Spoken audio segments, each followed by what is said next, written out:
We still have some people, it looks like, that need to join us. Okay, we are live. Thank you, Nicole.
While we're waiting to see if anybody else joins, just want to remind commissioners when we do roll call to be sure to state where you are attending from, including the city and definitely the county, so that there's clarity there. Thanks.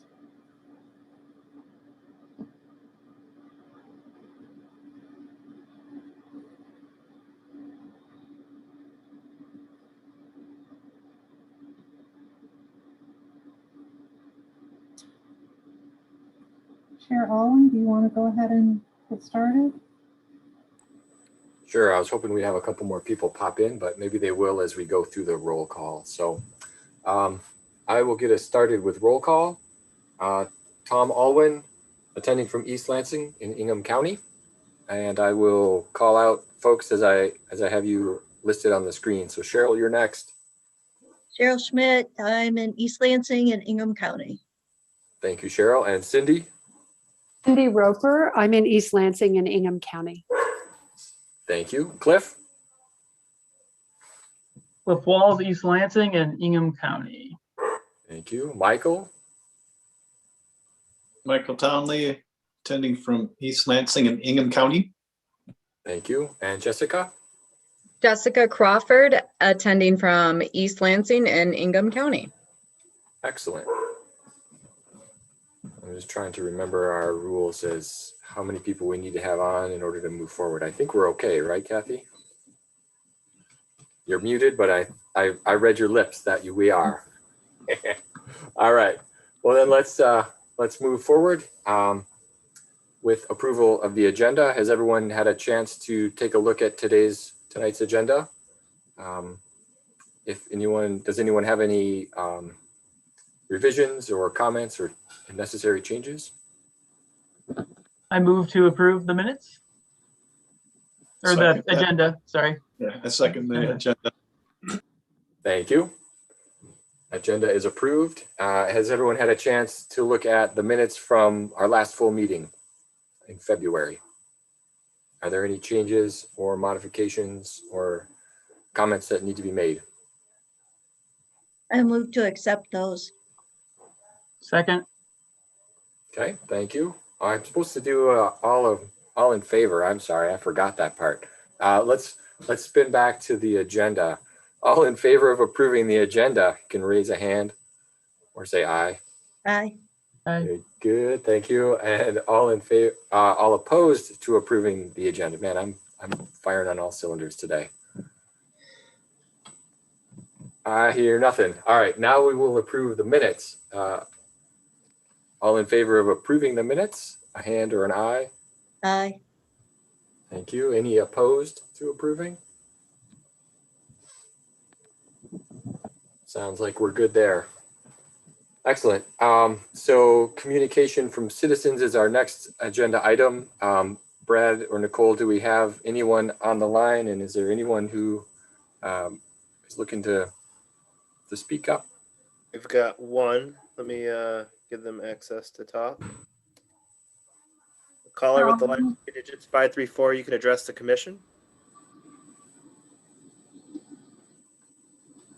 Hi, this is Ann Hill at 685 Buteo. Thank you for letting me come before the Commission on the Environment. I'd like to comment on last month's DEI presentation and responses. This body has the potential to significantly impact equity and inclusion within the city of East Lansing in a very meaningful way. While activities such as a community garden are nice, they are beneficial only for a short season. I believe this body can make a more lasting positive impact by looking at things that will affect a person for years. Commissioner Camilleri's comments on affordable energy are spot on. As residents of the city have had the Board of Water and Light franchise be added to their bills with no offsetting decrease, our sewer, storm drain, and water system rates have doubled over the past 10 years, and that serves to minimize lower income people coming into our city and could potentially serve to drive them out. Equity in housing was mentioned by at least 2 commissioners. What about the form-based code being developed? Will that inhibit the ability of the city to be as inclusive because it's too expensive to build, renovate, or even do repairs here? How do we balance inclusiveness with environmental aspects of each of these items? It may seem overwhelming to look across all of these areas, but if we do not look both at and take action consistent with inclusiveness, then our words are just that, words. Thank you for your time and the work that you do. Great, thank you, Ann. I appreciate you coming to the meeting and providing some feedback. I know, based on that meeting, I feel like all of the commissioners are serious about that, about environmental justice, and appreciate your insight. And we will continue to work towards some of those things, and I think those are good ideas. Do any of the other commissioners have any comments or like to say anything with regard to Ann's comments?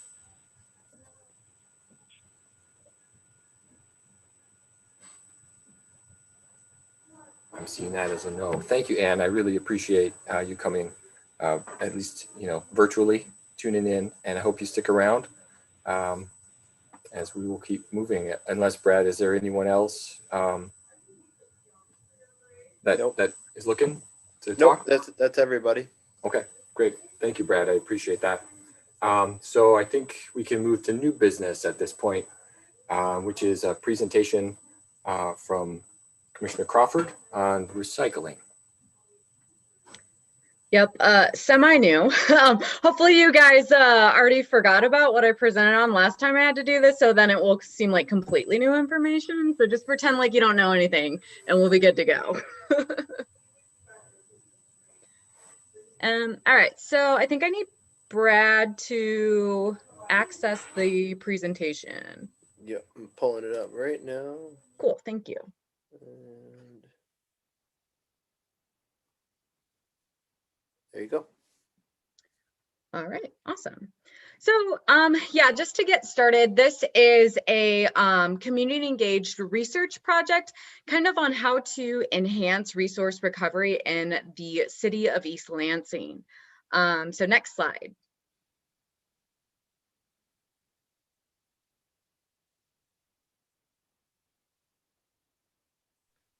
Having some technical difficulty, 1 second. No worries. Awesome. So kind of, I guess, the impetus of this going to get started was I enrolled in a graduate certificate in community engagement. And pretty much what this is it's a program at MSU that kind of teaches students how to combine research with kind of real world problems in order to make your research most useful to yourself and a community organization that can kind of benefit from some of the qualities and benefits of having a research performed. And so I kind of approached Kathy with this initial idea, being on the Commission on the Environment. I was like, okay, I see that, we are already doing awesome things within the city of East Lansing. How can we use research to kind of help enhance some of the things that we're already doing? And so together, Kathy and I kind of expressed some interest in potentially exploring further, and how we can gather input from the community to help kind of explore some potential initiatives to advance some of the existing resource recovery initiatives in the city. And so in particular, we started to look at recycling, the existing drop-off services, as well as potential opportunities to see if there was citizen interest in doing composting. So next slide.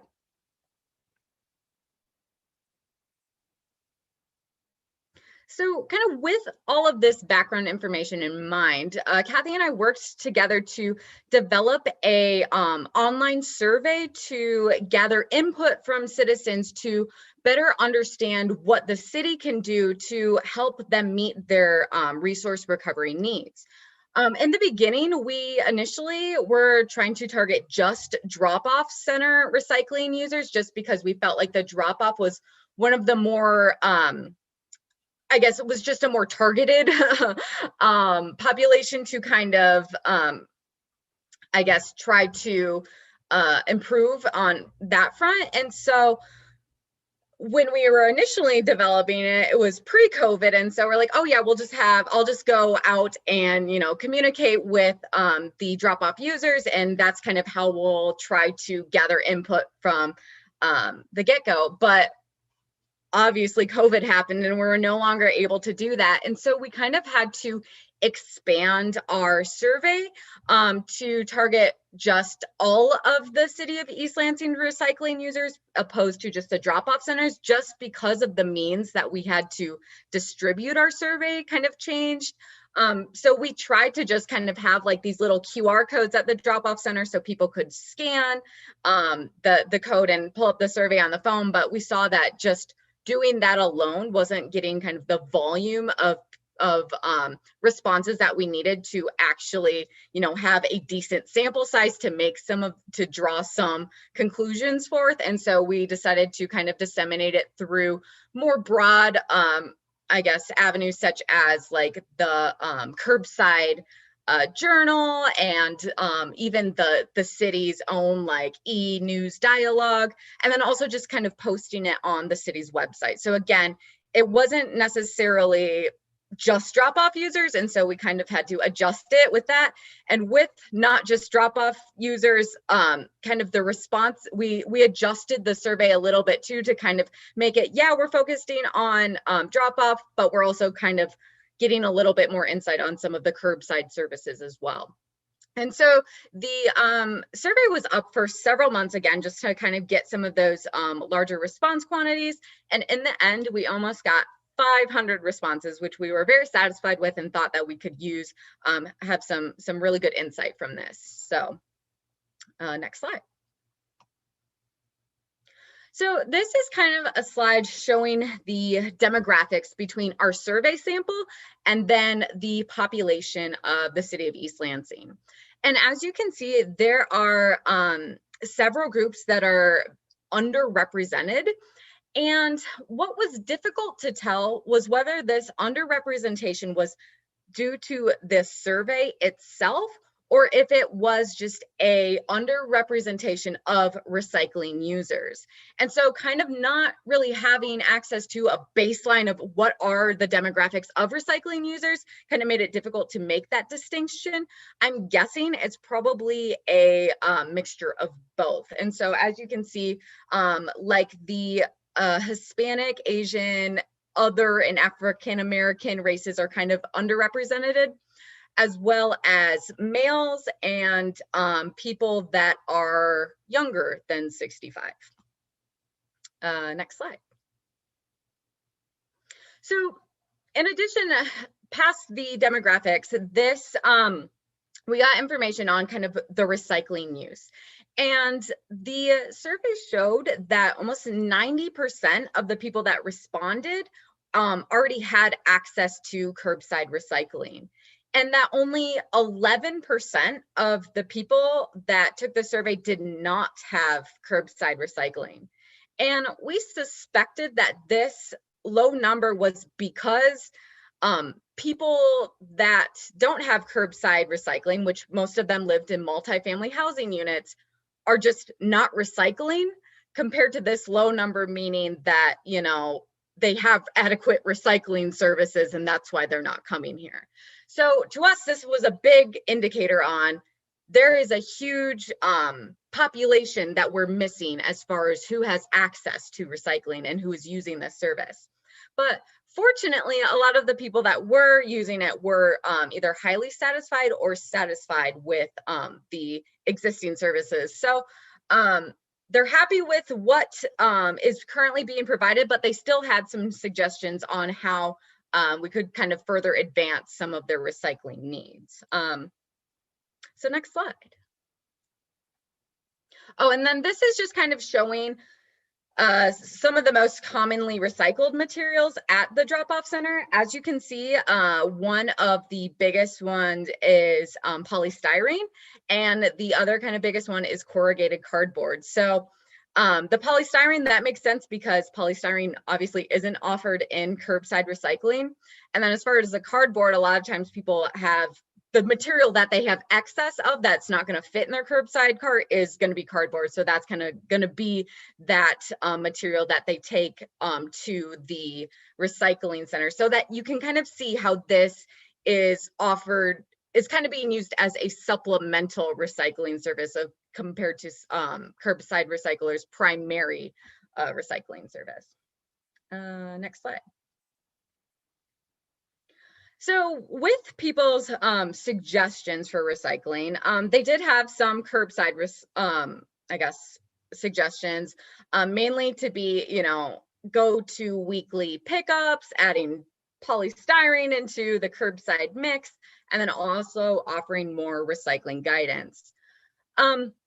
With these curbside suggestions, there are some practical restraints that kind of prevent us from being able to I guess, accommodate for these as easily as maybe some of the other suggestions, like considering weekly pickups, like that's something that has to do with, road infrastructure, as well as, hauling equipment infrastructure, as well as just trying to, increased operating hours for the employees that do the pickup services. And so that's something that, wasn't necessarily able to be directly accommodated for, but the city has kind of attempted to indirectly accommodate for that, I guess, by offering citizens the opportunity to have an additional bin free of charge, and so that they can have 2 bins instead of 1, and so that if they do have 1 bin that's overflowing, they on the regular basis, that they can use another bin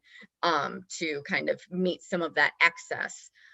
So that's kind of a way, and obviously adding polystyrene into the mix is something that's kind of just out of the city's control, because that's kind of from a processor's perspective on what can be handled with that.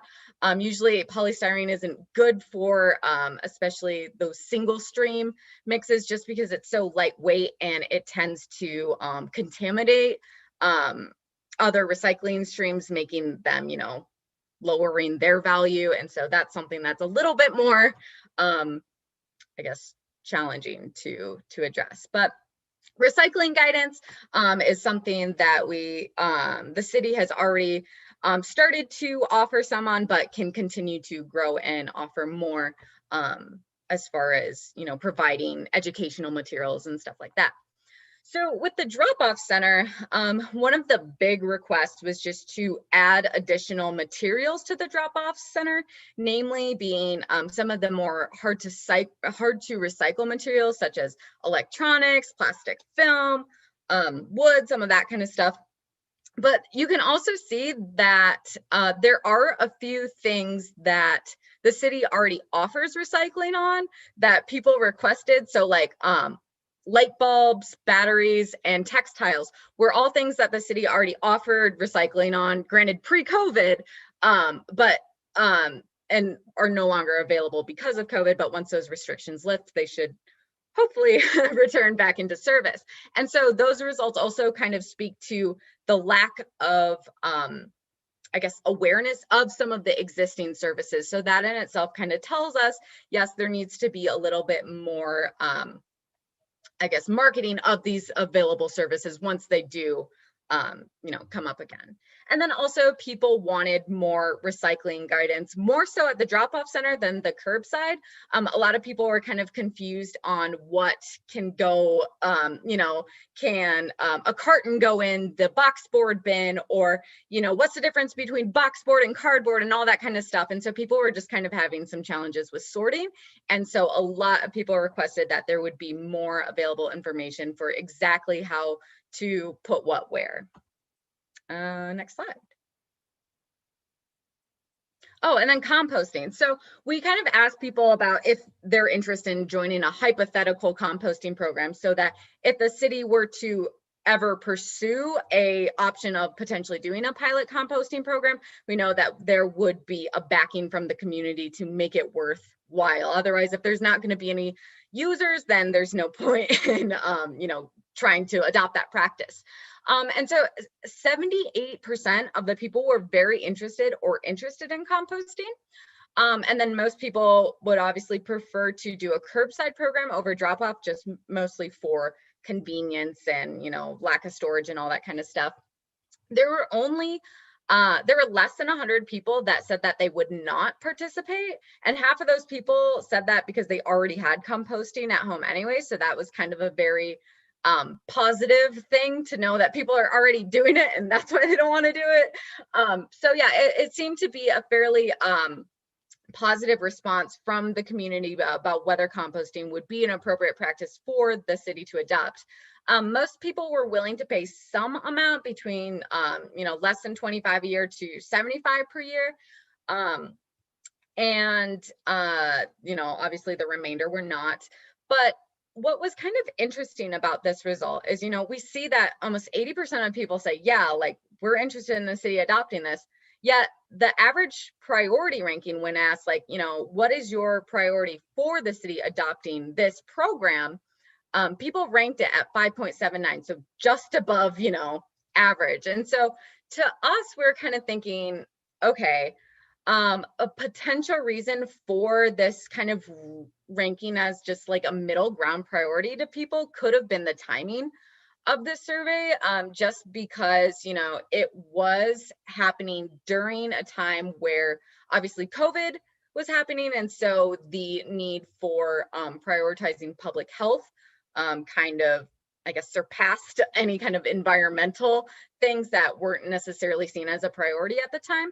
And at the same time, it was also happening during a monumental movement for social justice. So again, it was kind of some of those things that are rudimentary that need to be achieved first before kind of going for something like this that may be seen as more, a luxury, for lack of a better word. I know that we all know that this is something that is critical, but when compared to some other factors, it may just rank lower on the list. And so we think inevitably composting is something that would be supported by the community, but whether, what the right timing of that is and what else needs to be prioritized first is kind of another situation that needs to be figured out. Next slide. All right, so now what does all of this research mean for what the city should do and what we should do as commissioners on the environment? So the short-term implications are that are kind of like what's the easiest thing to address right now? And so we think that one would be to start developing kind of this universal recycling guide that can kind of offer very descriptive explanations for what can and can be recycled in, the curbside, in the drop-off center, and what have you. So people can have kind of this master guide to reference to when they have, uncertainties about their recycling practices. And so that's something that Kathy and I have been working on with another member of the city of East Lansing who's in graphic design. His name's Archie, and he's been so helpful. And so he's actually helping us design little recycling signs to post on the drop-off bins so that it can say the do's and don'ts for what can go in this bin. And so once we have those all set to go, we would be happy to share them with you guys so that you can kind of see one of the tangible products of this. But that we think that that is something that was time and time requested by people. And so something that should be a very beneficial, I guess, practice just straight out of the gates. And then another thing that we should do is try to help increase advertising of both internal and external recycling services, because as I mentioned, a lot of people don't know some of the existing services that the city offers, and even some of the other, potential services for some of the harder to recycle materials that aren't necessarily offered in the city, but might be offered somewhere in the county that people can go to in the meantime if they do have a means to recycle these materials and are willing to travel a bit further to do so. And then lastly, for the short term, we're hoping that we can kind of use some of these findings to incorporate into that climate sustainability plan, which luckily I think Kathy is going to talk about today a little bit more, so that we can kind of get back on track with that. So that way we can kind of ensure that some of the goals moving forward with the city are kind of incorporated, like these findings, these citizen-driven findings are incorporated into the city's plan. And so that way, even though this research is done and this partnership is technically, ending, we will still have the capacity to move forward beyond this time. And so that was kind of something that we potentially talked about to kind of ensure the longevity and the commitment to making the most out of the recycling services for the community. Some of the more long-term and obviously difficult implications for this are first being to try to deliver an outreach plan and target recycling education and services to underrepresented populations. So kind of as we saw in the beginning with that demographics table, we need to find better ways to either advertise these services to some of the underrepresented populations, or to bring the services to them so that they so that it's a matter of equity and that everyone gets to have access to recycling services, not just people with the means to get there. And so I think part of this involves investigating and potentially adopting zoning provisions for multifamily housing recycling. And so I know that's something that the Commission on the Environment has kind of already looked to, but due to a previous, lack in providers for multifamily housing recycling, we haven't really been able to get anywhere with that. But with the opening of Mterra's facility and their willingness to potentially offer a program, that's something that we can, now that we have a resource to do that, that's something that we can leverage and kind of incorporate into, or at least consider incorporating into the city's zoning, so that we can make recycling a more equitable practice. Some other potential long-term opportunities is find ways to improve opportunities for hard to recycle items. So whether that's adding bins into the, into the drop-off center for some of those items like electronics, plastic film, et cetera, or even potentially just hosting more of those like Recycle East Lansing events that do take some of those hard to recycle items and just have them more frequently, so that people don't have to wait, a year plus in this case of COVID times, to store all their hard to recycle stuff and then wait for that one time a year to get rid of it.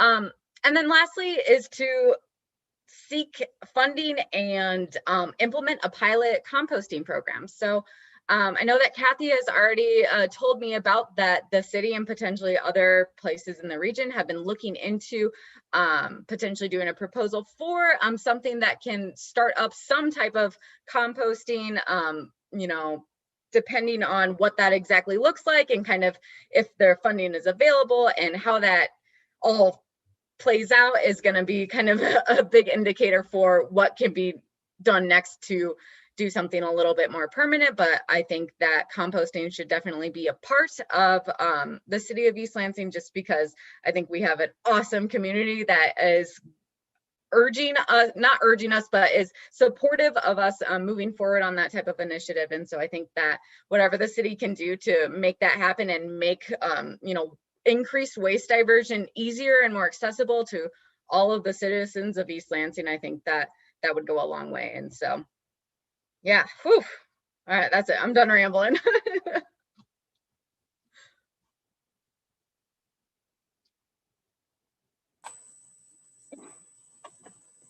Very good. Thank you, Jessica. I appreciate you taking the time to do that survey. And, you know, in some ways, it's probably good that you didn't have to stand out by the drop-off center to get 500 responses. So Yeah, going digital isn't always a bad thing.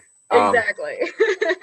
Nice. Well, we have a fairly robust agenda ahead of us, but I do want to take some time if folks want to put forth any comments or if anyone has any questions for Jessica regarding the survey and sort of next steps. I mean, I think she outlined some really good next steps for us to look at both short-term and long-term. So open it up if folks have things they want to comment on. I have a question. Are we going to be running a composting facility in East Lansing? Are we going to contract out where the compost material goes? Yeah, I think Kathy should answer that. None of that has been discussed in that kind of detail. It's been a regional discussion so far of, you know, who's interested in solving this problem regionally. So City of Lansing, MSU has been involved in the discussion along with City of East Lansing. So it's not even to the point. There's some funding opportunities that are coming out here soon. We're not even sure that we would qualify in that sense for what we're looking at, but we're way in the beginning stages of having someone look to assess the region and look at capacity and look at feasibility and basically do a study to start out with to see what can be done, what makes sense. And we think that there are some interested partners out there too. So it's in the very early stages. No discussion of, so where would this be, or is there an existing site already that could actually serve the entire region? And because it would be food waste pickup, right? Yeah. Right, because you already have yard waste. Any talk of expanding the yard waste? Because I think I find it to be a little restrictive. So I didn't know if any of that came out in your study or survey. There were a couple of people that kind of requested to have yard waste, like a yard waste bin at the drop-off center. Yeah. I think that also kind of runs into the same complications as, you know, adding additional bins to the drop-off center, whether it be, you know, electronics, plastic, film. Is right now the space is so limited that if we were going to add additional bins, then we would have to expand the space. And so obviously that costs a pretty penny. And then also with additional bins, there's also additional you know, people that have to empty the bins and check the site and do all this kind of stuff. And so I think a lot of, if there were additional bins like yard waste included, it would kind of have to be on, all right, what's a higher priority for people, yard waste or plastic film, and kind of being a balancing game almost. And again, it's one of those things that would have to be kind of planned out in the long term, because it's not an easy fix as much as we would like it to be. But yeah, that was something that people did kind of request, not as much as some of the other materials, but it was brought up. Okay. Is that what you meant by restrictive, Janine? Is that you would want a place that you could drop off to, or rather than in curbside pickup? This is just, I don't have the budget implications, but I kind of just wish we had a yard debris bin that we could take to the curb every week, or at least in the spring through the fall. I mean, I was just trying to think back, like when in Portland, we had yard debris and compost pickup every week and only garbage twice, or every month. Yeah, and only garbage twice a month. So it was like 2 big containers. And then the little like food waste one. Mm-hmm. So I think when I think of compost, I think you could maybe even focus on just expanding of yard debris. Because I think all that would go to a composting facility. Like, is our yard debris currently composted? Oh, it goes to the Granger compost site. Yeah. It has to by state law. Okay, so maybe the compost food waste would go somewhere else. There possibly other partners that would want to be involved when it comes to food waste. Other than Okay. budget. Yeah, okay. So, I mean, those are all kind of details of things, so yeah. Okay, thanks. Cheryl has her hand up. Do we have a compactor anywhere at the DPW, Kathy? No. No. Okay. That would make a really significant difference in how much we could process and how much you can actually offer the community, because storage is the ultimate issue in many cases in moving material fast enough without it being able to be baled or something like that is just a challenge.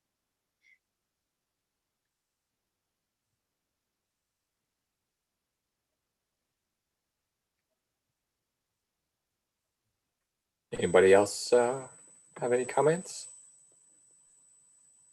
Good job on both presentations. Thank you. Agreed, yeah. Thank you for listening to both presentations. No problem. I did have one thought while you were going through it, and you know, it was sort of future thinking and kind of combining a couple things, thinking like if multifamily comes into action, maybe some portions of the drop-off center could be repurposed to accept some of those harder to get things like electronics or something like, you know, harder to recycle things, or not to get, but to recycle. You know, just thinking about it in that sense as we move forward, which, you know, it's all, who knows when these things will happen, but that might be something that could work, because, you know, maybe tin cans really don't need to be at the drop-off center anymore because, you know, the recycling is expanded to the point where almost everyone has access. What was interesting too to me is I felt like, and I'm not remembering the exact numbers, but you had a number of people who didn't have access to recycling, curbside recycling, but not all of them were in multifamily homes. Yeah. So there's people who don't have access to recycling, but are in a single home, you know, single family home. Yeah. I'm not sure what that means. Maybe they were recycling for their business or something like that. I don't know. I was trying to figure out like, well, what is that What's demographic? Yeah. Yeah. Yeah. Who That's are a those good people? point. I didn't think about that. Yeah. Kathy has an idea, I think. So the location of our site is very convenient to other communities as well. And we do not require, you know, showing of residency to use the site. And we've done, we did a previous survey, Jessica and I talked about this a number of years back, because we were curious, you know, how many folks from East Lansing multifamily housing are using the site? How many are coming from other areas? So while you could give an East Lansing address to Jessica to say, I live in East Lansing, you may actually fall into Meridian Township or Bath Township, still having, you know, an East Lansing address, but you would not be served by our curbside because you're not in our jurisdiction. So it is very possible that there were folks who said, you know, yeah, I live in East Lansing, but they don't live in the city of East Lansing jurisdiction for services. They're actually Meridian Township. They're actually Bath Township. That can be a little confusing to folks when you just think of East Lansing. On occasion, we'll get somebody who sends us an email and says, I want curbside recycling, and their address is actually Meridian Township, and we send them to the right source at Meridian Township to get those services. So I think that can be happening. And we have at times thought that people might get a little nervous if we're approaching them.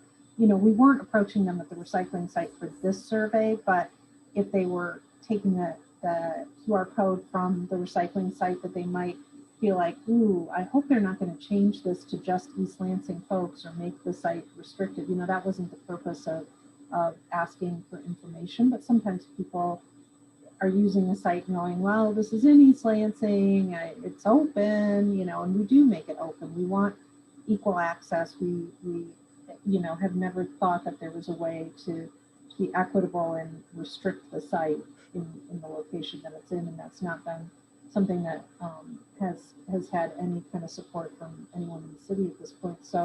So it may be that some folks, you know, kind of answered in a way that they thought they should answer potentially. So. And the polystyrene recycling, the East Lansing one is the closest thing outside of Mason.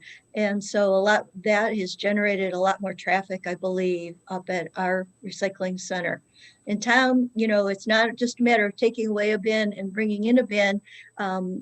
One of the things that I think everybody has to be cautious with, and I can't wait till we get this subcommittee going again. But, when you open up, if you've gone to MSU's drop-off site over the holidays and that, any kind of an unmanned site, and especially when you get down to electronics and things like that, it's very challenging to make sure that you're getting materials, that they're not just being dumped on you inappropriate thing. So, it's a slow and steady move towards capturing. Recycling has always started with the low-hanging fruit and moved up and up and up.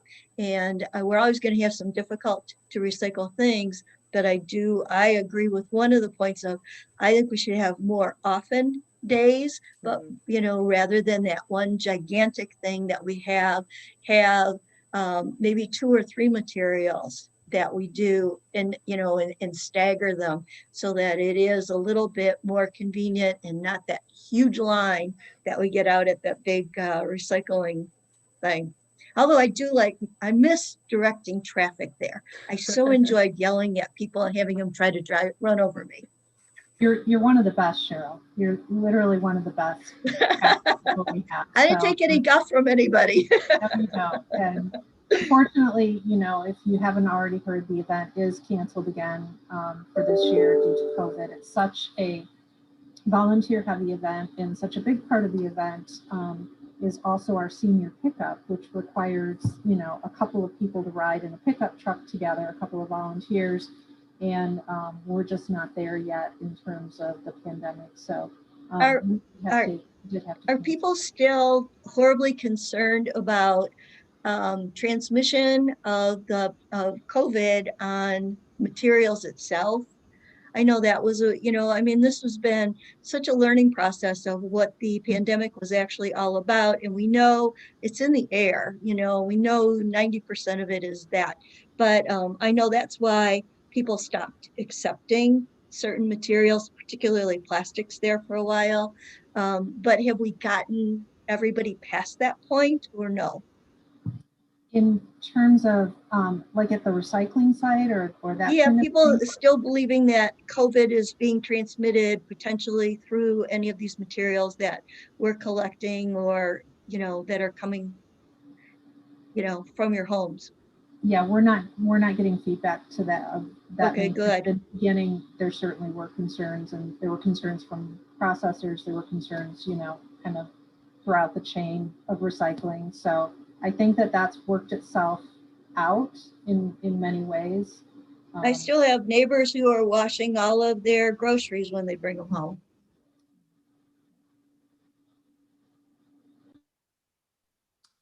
I just wanted to comment, Cheryl, I really like your idea of having more days for some of those unusual items other than the big day. I think that's a great idea. Like you say, once we're able to do that again, I think that was a very productive comment that you made here as we're discussing it. The other thing I wanted to add is that I'm in the absence of a composting program where we have pick up at the curb, offering or letting people know through city information sources where they can get their own composting bins so they can start their own on-site composting.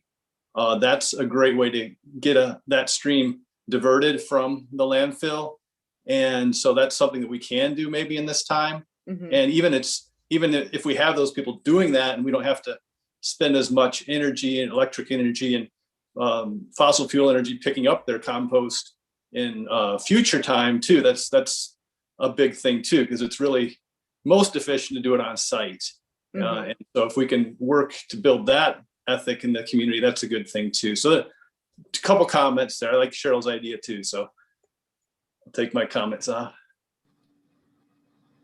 Thanks, Michael. We do have some, we have some education pages. I think one of our challenges in the city is that we have some really good resources on our website, but we are not sure people always know that they're there. And so trying to get that information out there. And it occurred to me, I was looking at some of our pages through the Department of Public Works, actually getting ready for our new commissioner, Commissioner Roper, to make sure I pointed out some of the things that we've done and some of the resources that we have. And maybe on one of our agendas, we need to think about kind of going through some of those resources on the city's website as a way to say, you know, we need to promote these probably a little bit more. We have our pollinator-friendly resources. We have some information about composting and, you know, composting at home and you know, healthy landscapes and all kinds of information that we could share. You know, we have a brand new recycling guide that we launched during COVID, but I think the fact that we kind of launched it during COVID, you know, people's focus is elsewhere and not on that. So I think kind of finding some ways to really market some of the things that we have out there already and then enhance them moving forward as this group continues to work on these items, and then make sure we keep pushing them and rising them to the top of, you know, public education, I think is one way to go. Mm-hmm. I agree. Yeah, great comments all around. I think these are solid things that we can work towards. Mm-hmm.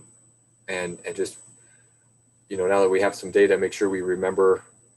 So Jessica, remind us as we're going through all these other steps months down the road that there's a survey, and we can lean on that. I think it's really nice to have data to back up kind of some of the things we've talked about being interested in potentially doing in the city. So very good. I think that's probably good, unless anyone else has burning Janine's questions. hand is up, and she also probably needs to state that she's part of the meeting.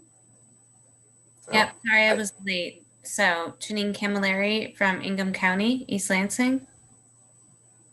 Thanks, Janine. I don't see a hand up, so I don't know if it's already down or if I just can't see it. Sometimes It's okay. I couldn't really find it for a while, so okay. So I guess the only thing I was going to say about engagement is maybe, you know, thinking back to before we had the internet, because I know we all struggle with how do we communicate these things to people. And we have a lot of good information. I think maybe and you guys probably know this better than me, but like for multifamily housing, maybe there needs to be more partnerships with other community associations or commissions that focus on other things besides the environment that we go to, or we have a little flyer of like, here's 5 things that we want you to tell your community group folks about. And recycling, it seems like that would be a good one, where we could just say, here's information. We don't know if people are aware of it. You know, this is one of our climate sustainability goals. I think from a clean air, water, like energy, there are a lot of like, I didn't hear the woman who talked about environmental justice, but I think people are becoming aware of those key issues. And the more you can tie in like the recycling piece, I mean, maybe if people saw where they fit into that, but I don't know if you guys have looked into this before, but how did people learn about stuff before there was the internet? It was a word of mouth. I mean, church groups and just all those other social organizations in the city who interact with folks. Maybe that's another place, because we know the people who know how to recycle, that was clear. And so it's really maybe the people who don't do it regularly, what's a way to get to them?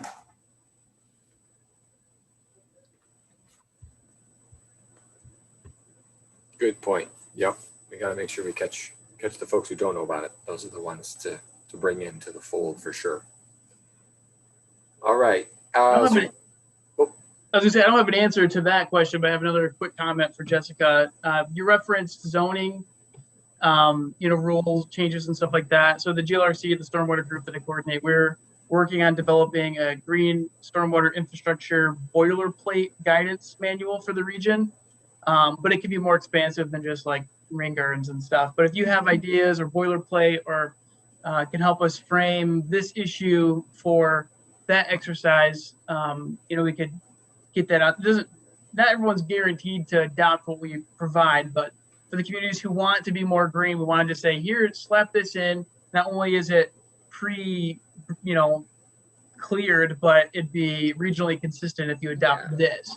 So we should stay in the loop on that as we progress on that initiative. Yeah, absolutely. Yeah, and I know that there are communities, maybe not necessarily in Michigan, but in Colorado, in Virginia, in other states that have already adopted these types of ordinance that could be really good guidance for us, moving forward as we adopt. I don't know if there are any Michigan ones that require multifamily, but if there are, definitely using those resources and then providing a template for the region, I think that is a fantastic idea.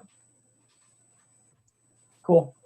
Nice. And Cliff, you just built the perfect bridge to the next topic. Regionalism. Yeah, which I believe will be presenting on. Well, I don't really have a true presentation or anything, and I'll try to keep it fairly quick. And I am a little disappointed that Ann's not here to take the beginning of this one, because we've been bouncing around on what this is and what this is going to mean. And I, more than anyone, have been confused on the direction of this effort. But Ann last week was really able to kind of communicate it and set us on a glide path, I think. But Kathy can step in if I lead us to astray. But for those who aren't aware, basically this started kind of bubbling up this summer. But Kathy, the city of East Lansing, MSU, and others started meeting to kind of just game plan a regional climate sustainability, overall sustainability forum. Right now, there's not really that conversation happening regionally where partners are doing things in isolation. There's not a whole lot of conversation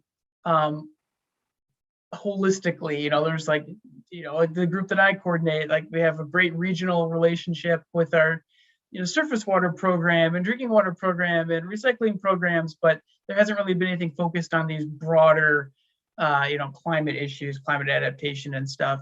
And so there is a couple early meetings between some regional partners, the municipalities, Ingham County, the League of Women Voters, MidMIAC, MGRO, watershed groups, just like the usual suspects. But at those meetings, they approached, I guess, me, the agency I work for, which is the Tri-County Regional Planning Commission. It's the municipal planning organization for Eaton, Clinton, and Ingham counties. And we were asked to help facilitate this conversation and, help bring more voices to the table, because by our nature, we are more regional. It was fairly Ingham County centric at the first couple meetings. And so, we had a couple meetings where we identified the common, or asked people, what do you want to achieve regionally? What do you need guidance on? What do you want to do towards these climate and sustainability goals that you can't do? What kind of capacity building could you benefit from? But right now we've kind of taken a pause. I think the last meeting was early February, but we wanted to pause before we got too ahead of ourselves. So this group is organizing under the name Capital Area Sustainability Partnership, or CASP. And, by the nature of the name, capital area, it needs to be regional, it needs to be inclusive. So we put a pause so that we didn't get too far ahead and establish working groups and leadership and a structure before having those additional voices at the table. And it is, I say structure and governance and all that. It's an informal discussion now. It's not like an official committee under Tri-County or under anything, but just for the sake of organization and productivity, there has to be some level of structure within it. So right now we are identifying the institutional players of the three counties, trying to get representation on what we're calling a steering committee, which will be responsible for establishing the working groups and kind of giving some direction to them. And after we have that steering committee meeting and kind of workshop with some of the regional players in the area, then we will reconvene the larger group. So the larger group can get out of hand pretty quick, just because it's so big and so many different voices with so many different topics that they care about. the group that I represent, it's all about MS4 stormwater, and that's the most important thing in my world. But there's people who the most important thing in their world is, decarb and energy, alternatives, and structuring it within topic-focused working groups with a clear brief of what we want from them and what the region needs from them is kind of the goal that is being pursued now. We don't want to just let people loose. We want it to be an inclusive and like free-flowing conversation, but part of the reason that this has been presented to Tri-County is to kind of give some facilitation and a little bit of that structure to it. So we're still strategizing on that.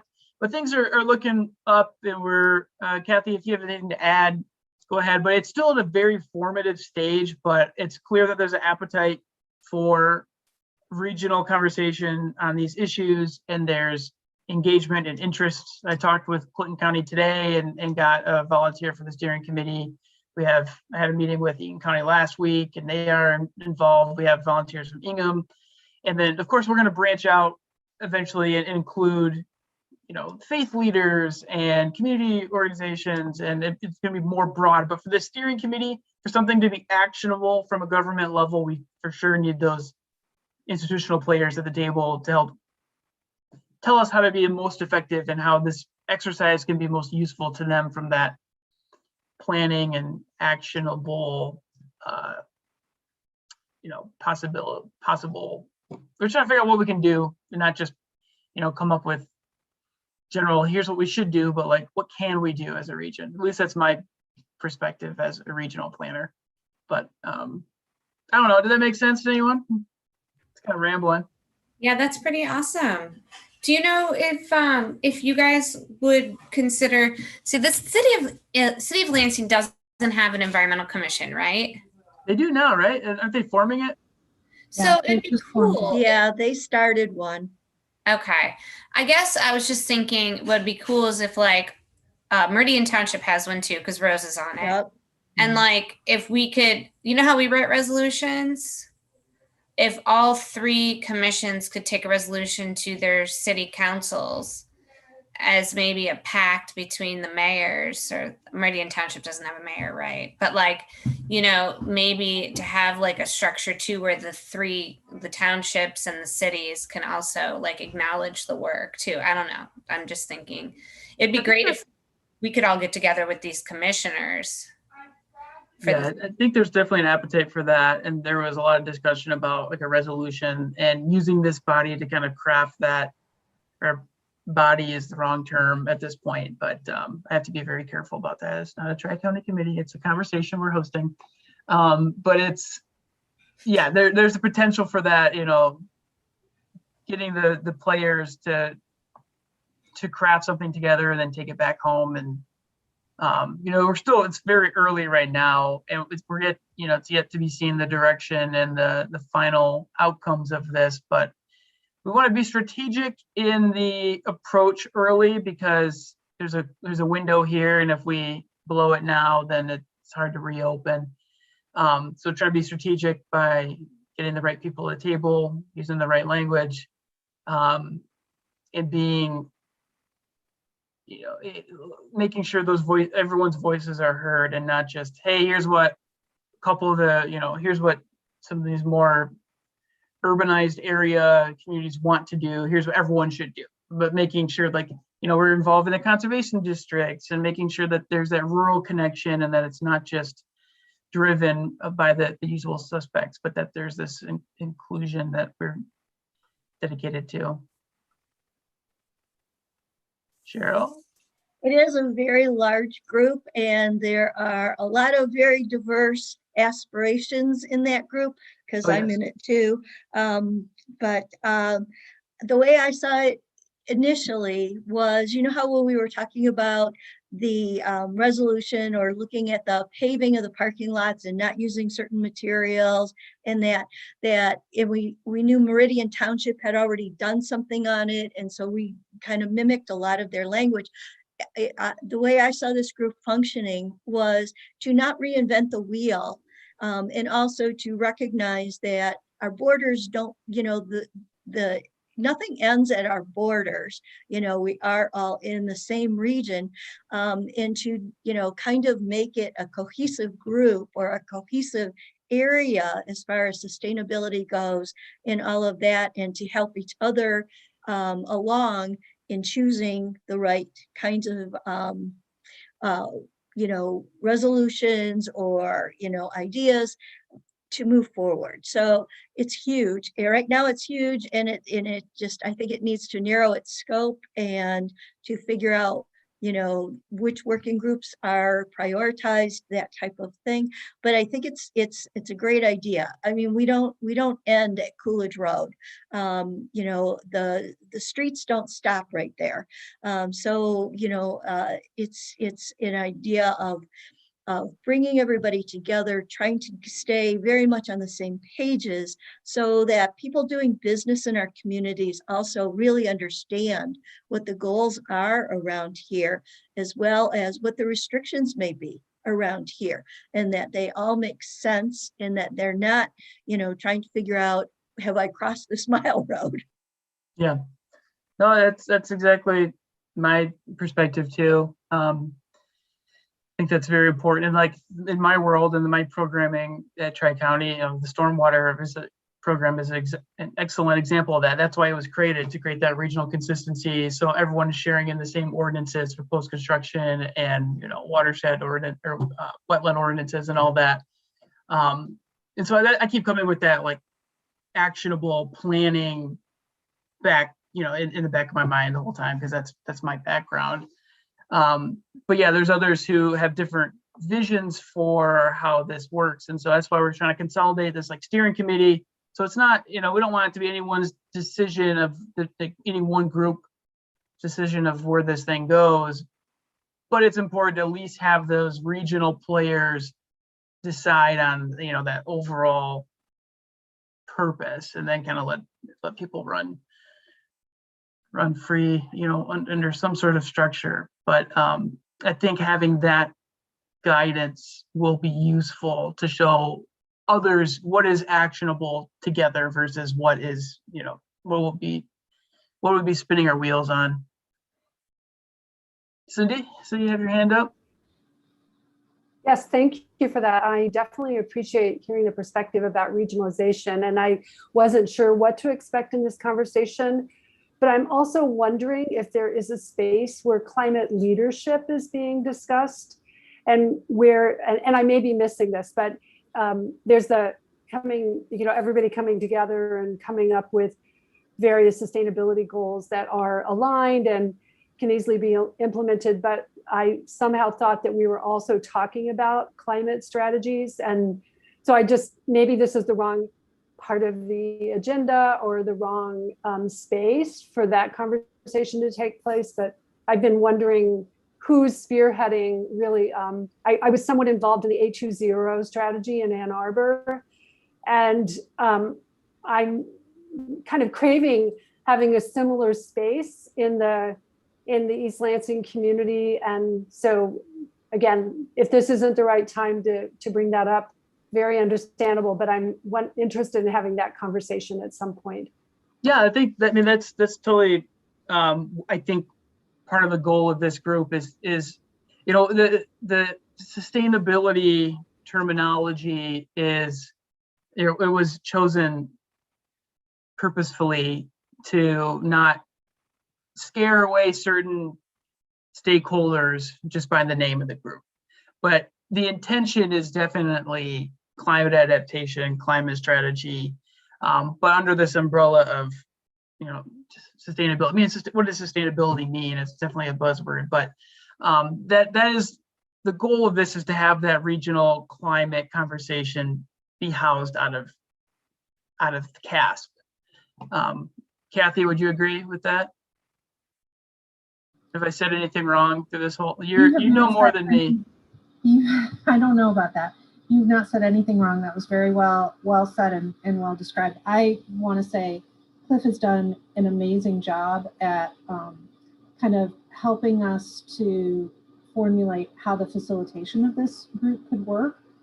It kind of needed a home, and he really stepped up and and still manage to be Switzerland in this whole endeavor, which is really what we need. Everybody needs to be housed in Switzerland as far as I'm concerned, but that neutral place where all the work can really start to happen. So I think that to Cindy's kind of inquiry and wondering how this group imagines itself, I think that there is a purpose in that if we can come together in this conversation, that we can also accelerate some of the actions. I mean, I think that that's been something that, you know, by bringing people together and by bringing the region together and by understanding, you know, what this group is doing or what this group is doing and being able to collaborate in those spaces together too, and potentially similar to what Cheryl mentioned with the coal tar-based sealant ban, you know, if one group is doing something that another group can adopt, another group, you know, that it makes it the synergy of that adoption of certain practices can happen at a faster rate because of that kind of community of coming together and working on this. And I also just wanted to say I was super pleased that we had so many commissioners that participated in this. It was really great to see, and that, you know, that it's a little daunting to take something on like this, to say, oh, we're going to have a regional climate conversation and we're going to solve everything, you know, in the region very easily by just having, you know, a couple of quick meetings. And it doesn't work like that. And Cliff is just, we've just been so happy with how he's helped us to kind of navigate that structure and that facilitation piece that needs to really happen up front before we have any more of the larger meetings that really start to break out into those work groups, into those goals, into those climate actions from there. And then Cindy, I also just wanted to mention I have a presentation coming up after this that is also about the city's climate sustainability plan. And so we'll kind of talk some more about that as well. Thank you. Thank you both. That's it for me, unless anyone has any other questions, but I'll keep you posted. It's still developing, but it's cool. Excited about it. That was what I was going to say, is if you can keep us in the loop with how this goes, you know, as we're meeting. I don't know if it even needs to be an agenda item. Maybe every once in a while, if there's big news, you let us know. We can put something on the agenda to like carve that time out specifically. But yeah, keeping us posted would be much appreciated. Cool. Will do. I'll be happy to keep commissioners in the loop on meetings as well. So when the larger group comes together, I know the ones who've already been involved will be notified because you're already in the loop. But if someone, you know, is coming into it a little later, like our new commissioner, or has sort of had a change of heart and says, well, I kind of want to be involved now, there's certainly that opportunity. There will be, you know, folks involved in from other communities, commissions as well, potentially. So this work can kind of bubble up from a commission into this regional group, or it can come and be funneled back down towards a commission. So I think that there's a lot of value in that.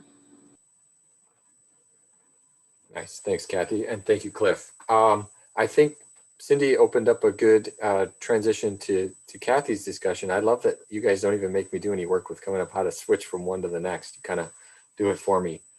So Kathy's going to present and talk a little bit. We had some discussions, I think Michael and I at one point, and Cheryl and I with Kathy, about sort of rebooting and relooking at this. So Kathy's going to help refresh our memory as to what we were doing with the sustainability and kind of get us set up for what we can get back into the swing and start using this again. So just for some background, while Brad's loading up the presentation here, and he'll start sharing the screen, but so this commission, you know, has a climate sustainability plan that was adopted in the city a number of years ago, and has sort of these 5 priority areas that I'm going to talk about. But one of the things that we worked on back in, I want to say January, February of 2020, just prior to the pandemic striking and canceling a big chunk of our meetings, we had started to look at updating this plan and adding actions that commissioners thought were important, and goals, and looking at the goals and actions that we had already completed. And so I think for a couple of meetings I had circulated a spreadsheet that basically had all the original goals from the original climate sustainability plan, kind of where those goals stood, whether they've been completed, whether they had been set aside because the commissioners at some point thought they were no longer relevant, or they weren't feasible, or something had changed since that goal had been made. And then I asked current commissioners to come up with sort of their priority areas and to respond in their priority areas. So what I'm going to take you through is sort of that overall look of the climate sustainability plan, the intent of it, those original goals and actions, but I'm not going to get into every single one because we would literally be here for 4 or 5 hours. So what I want to give you is that broad picture. I do want to talk about the goals that you had discussed adding to this plan. So I want to highlight those in all 5 of the priority areas. And then I really want this to set you up to start thinking about how we want to approach some priority areas. And so, Brad, will you move it to the next slide, please? So the origin, in case you don't know the origin of the Climate Sustainability Plan in East Lansing, the mayor in 2007, he was CM Singh, signed on to the U.S. Mayor's Climate Protection Agreement, and the Commission on the Environment began looking at establishing a climate sustainability plan. So this plan originally was written by the Commission on the Environment, adopted by City Council in 2012. It was meant to be a living document. So if you look at the actual original document on the website, it can seem a little dated. What is not on the website is our actual spreadsheet that tracks, what's been done, what's changed, what's ongoing. And that's something to maybe consider at some point, how we make the sort of living document a little bit more in real time on the city's website. But this is a living document. We have 5 focus areas. We have waste management, energy efficiency programs, renewable energy programs, transportation, and water management. So the climate goals and then the actions are all tied into these 5 focus areas. Next slide, Brett. So there were certain aims of the Climate Sustainability Plan with this group of commissioners who originally wrote the document. And I think that these are still things that people would agree to today. That the plan allows you to provide recommendations to City Council for programs and policies and practices to reduce our community's impact on the environment. I would point out the 100% clean energy policy resolution that was passed by City Council, that came from the Commission on the Environment, that was passed in October, meets that kind of aim, is sort of the, and I'll bring that particular policy up a couple more times, no doubt, because it's a good one. It's a living document. It's going to evolve. It's going to evolve in response to changes in the community, changes in science, technology, funding, costs, belief systems. I see us, that when you talk about those changes, I mean, I think the fact that we had our diversity, equity, and inclusion administrator at one of your most recent meetings presenting on what she does in the city and how your work can be very much looked at through that lens of equity and environmental justice. And so, that continual evolving. And that's not to say that wasn't a salient concern back in 2012, but I think that has become a more primary priority as you, or the lens at which you look at your actions in relation to climate at this point in time. Purposeful goals and goals that can be a reach. So if you look through the original document, you have to remember that when it was written in 2012, some of those goals, while we might look at some of those goals today and say, well, we do that. You know, that looked really easy. Like we went from this point to this point and it seemed quite easy, but it's not that easy, right? So back when some of those goals were set, you know, for example, expanding curbside recycling to the cart system, you know, there were a number of years where that was a high bar. We made it, we got there, and that goal was achieved, but the goals, you know, that were set originally were meant to be kind of goals that could help us strive, even if they weren't seen as immediately feasible necessarily. They didn't eliminate them as goals. So progress on objectives, policies, implementing actions have been tracked and compiled and added to and adjusted over time. So I have this master spreadsheet that has all the original goals, all the actions that have been taken, and I'm going to show you a little bit of kind of what that looks like. So we have been able to track over time a lot of what this work looks like. Brad, next slide, please. So within each priority area, I have a list of all the things that are currently tracked in the spreadsheet. So we track objectives, the policies, the implementing actions, the steps to achieve actions, responsibility, who's going to get this done, the status of that particular goal. Is it in progress? Is it completed? Is it on hold because it's not something that for whatever particular reason, and those reasons are generally noted, it can't be worked on currently. There's a comments column, so comments can be placed in there. So what I want you to start thinking about as you're doing your work this year is, should there be columns that are added? Is it helpful to have a column that says, hey, this is an opportunity for advancing racial equity? This is a goal that gets us there. Is that a column that you would, and I put these in there as things for you to think about, but you may just come up with some of your own too. So this is just something to start to get us thinking about how we want to track things, and if we are saying something's a priority, do we want to kind of show why it's a priority and where it's a priority?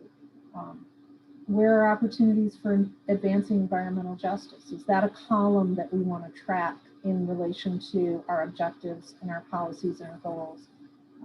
Where are opportunities for regional collaboration and partnership? That's something that we have not only been talking about a lot, but we've been taking a lot of action in. And I think that there should be a way to track that also in relation to your objectives and your goals. What type of climate stressors tend to be unique to or amplified among low-income and vulnerable populations? This is something that back when the Commission several years ago participated in the resilience dialogues, that was a question that came up frequently, and I think it's one that we have to keep kind of in the forefront and thinking about. You know, is there room in this work to sort of be looking at that and tracking that in terms of the goals and the policies and the actions that we take with our climate sustainability plan. Brad, next slide, please. So I'm just giving you, this is just a snapshot of the spreadsheet and what it kind of looks like in terms of this tracking. So objective 1.3 in the climate sustainability plan is increased residential recycling. And the policy is to expand incentives for residential recycling. And there's an implementing action, steps to achieve the action, the responsible entity, the status, and then there's some comments. So you can see that one of the initial implementing actions was explore the feasibility of modifying the city's existing source separated collection system to a single stream collection program.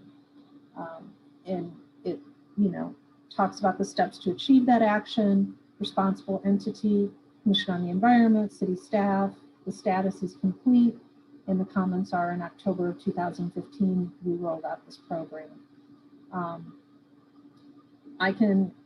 I liked this one because it gives you one that's complete, one that's currently suspended, you know, it gives you like a little variety of what is in this tracking. So one of the other implementing actions was to explore the feasibility of utilizing incentive programs such as Recycle Bank to increase public participation of the single stream program.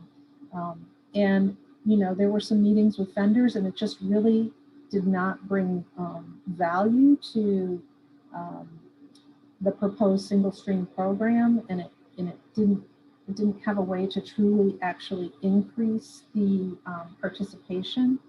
And so in looking at all that information back then, they just decided we're going to currently suspend this particular goal. It's one of those that when we talked about, you know, over time, goals might change, technologies might evolve, things might, you know, recycling might change. It certainly has changed in many ways.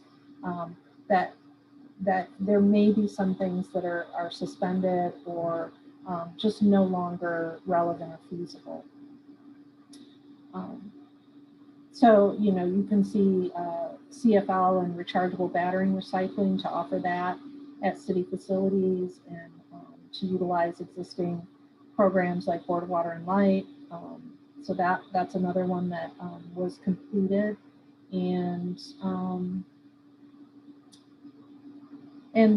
was the one about that. So Brad, next slide, please. So what I want to do now is take you through some examples. So remember, we talked about the 5 areas, the 5 priority areas. And so I want to take you through each of those, and I want to just give you a snapshot of things that have been completed within those objectives, some things that are in process or paused, which I think it's important for you to see that so that you can look at it and say, oh, that's actually something we're really interested in. We want to make sure that happens. And then under proposed objectives for each of these slides, I've listed all the things that you as a commissioner brought to the table a little over a year ago, prior to COVID, when we first started looking at working on this. And then I also provided some examples of things that we have done under this area. So waste management objectives, you know, things that we've completed. We've increased internal recycling at city facilities. We've increased residential recycling, and we've increased source reduction in process, and paused the recycling in multifamily facilities has been a challenge. And I think that that's one that's kind of rising to the top again from what I'm hearing from commissioners, and also because of the opportunity that we have with the Mterra MRF opening up. So that's something that we definitely should keep an eye on and be looking at. And increase residential composting. So these are all things that were already in the climate sustainability plan, but either, you know, we're still being kind of looked at, explored, researched, or there was not an ability to move it forward for a variety of reasons. So some of the objectives that have been proposed by commissioners that I put together, increasing opportunities for business and commercial recycling, reduce and reuse, education and waste source reduction, multifamily solutions, composting solutions, master recycler certification recognition, and that's sort of a train the trainer opportunity possibly too. Encourage participation in the Climate Victory Garden program for composting, explore additional materials such as film, wood, food waste to energy. So as we start to look at the priority areas that you want to work in, and as we have the conversation about working groups and subcommittees, these are the kinds of things that were rising to the top just over a year ago on all of your feedback. And then some of the examples of what was completed under this objective: the transition to curbside recycling carts, adding polystyrene recycling, adopting paperless operations, and increasing material recovery options at Recycle East Lansing. Those were all very specific goals that had been in the Climate Sustainability Plan as action items, and those were some of the things that we accomplished. So, Brad, next slide, please. Under energy efficiency objectives, and I'm going to try not to read every slide to you, but I just wanted you to have the layout of, you know, what this means. So again, completed, there have been energy efficiency upgrades at city facilities, energy efficient office equipment in city operations, LED street lighting has been increased. And then I kind of put this, like this could be on both sides of in process paused, and completed is encouraging green building and energy efficiency techniques in new and renovated residential and commercial spaces, because we're still working on that update to the 2009 green building policy. And also, you know, encouraging energy efficiency improvements in rental housing. That's something that we still haven't gotten a complete handle on. So I think that that's an opportunity, right? If something is still in process or it's paused, it's something that we can be looking at as an opportunity to really work on as you decide how you want to prioritize this work. You know, the water resource recovery facility in terms of energy efficiency upgrades and work that has happened at that facility, it's pretty amazing. They have, you know, some updates that have happened at that facility that have taken, have reduced energy usage by up to 90% in some cases, some of the technologies that they've implemented out there. And they're still working, they're still upgrading that facility. So there's been a ton of progress, and as the largest energy user in the city, of city facilities, you know, putting the focus on that building and trying to reduce energy consumption of that building by as much as could possibly be done, is, you know, has really paid off, I think. So proposed objectives under energy efficiency, you know, increasing solar street lighting. We actually have some solar street lighting now in the city that was just installed in the last year, so that's really exciting. And you know, can we increase those installations? Can we do more with that? Goals tied to not exclamation point clean energy policy, but 100% clean energy policy. Sorry about the typo there. Residential, multifamily, and business energy efficiency pilots. Implement benchmarking programs. Update green building incorporation. Audit city ordinances for barriers to green building. Similar to what Cliff has talked about with auditing city ordinances for green infrastructure, I think that that's another area that commissioners have thrown out there and said this is, you know, this is an opportunity. And you know, what about bringing that water resource recovery facility to net zero? Are there actions that we can still take to do that, or make it an energy producing goal for that facility? So next slide, please. Renewable energy objectives. So this one is really, there have been actions that have been completed. Certainly the Bircham Park Community Solar Project was a huge part of this. Obtaining SolarSmart Gold certification really helped the city in that it really looked at some zoning and some building code and permitting policies that would make solar more friendly in the city, and that was important to do. A lot of the goals, the proposed objectives that commissioners put out last year were goals that were tied to the 100% clean energy policy. So renewable infrastructure at city facilities, which is something that we're actually looking at very closely and kind of in process here at the Department of Public Works and at a couple other facilities.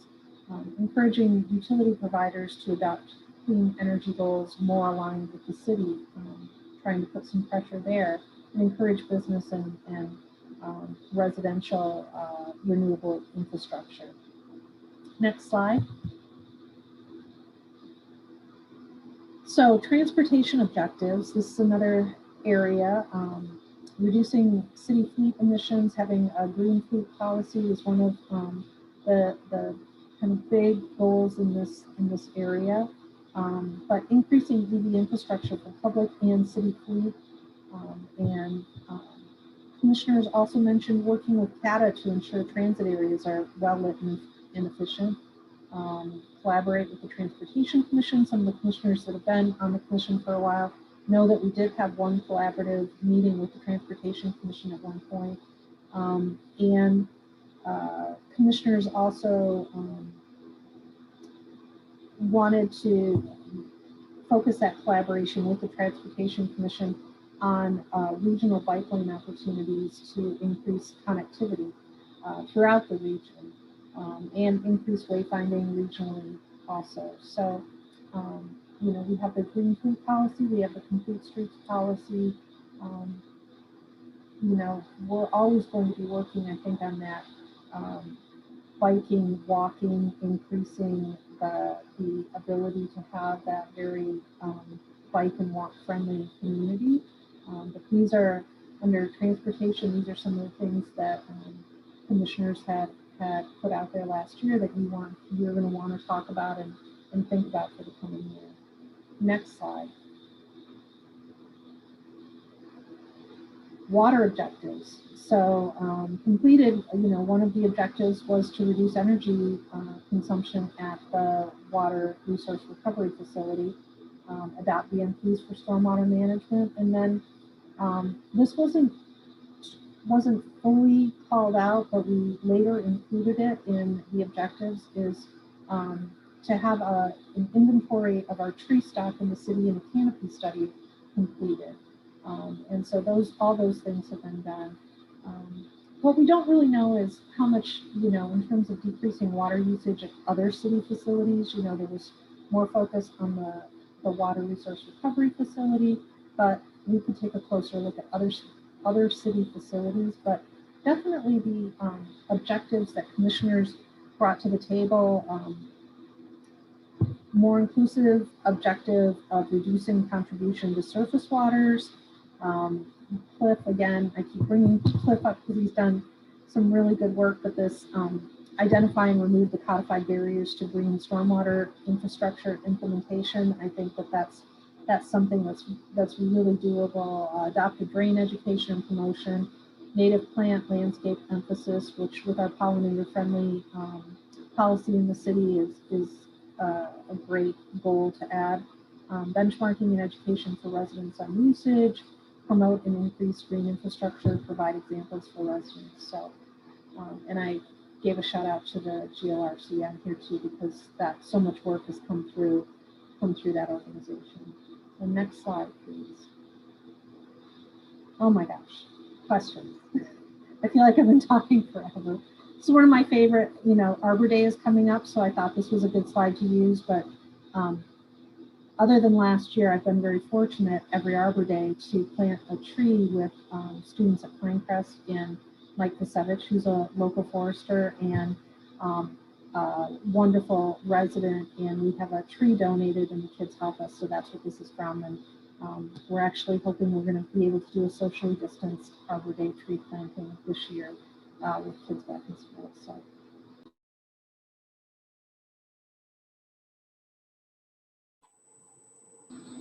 Cindy? Thank you for that. And thank you for, I think I was thinking the reverse order between the two presentations. So it's really helpful now to better understand what the city is doing and then what the regional effort is. And so thank you, Cliff, for your work on that as well. One of the questions I had was, has there ever been an opportunity or a screen run on the goals to determine what the climate impacts and benefits of the various objectives would be in terms of really leveraging and getting the biggest bang for the buck? That was just one question I had initially. This is great. Secondly, before I put myself back on mute, I wanted to say I love the tracker. And as someone who was kind of digging around and looking for this kind of information from the city, I'm wondering if there could come a time where that real-time feedback on how the city was doing towards even the outdated, I suppose, plan is going, so that people who are really looking for information about how the city is tackling the issues around climate, we'll be able to find that. Thank you.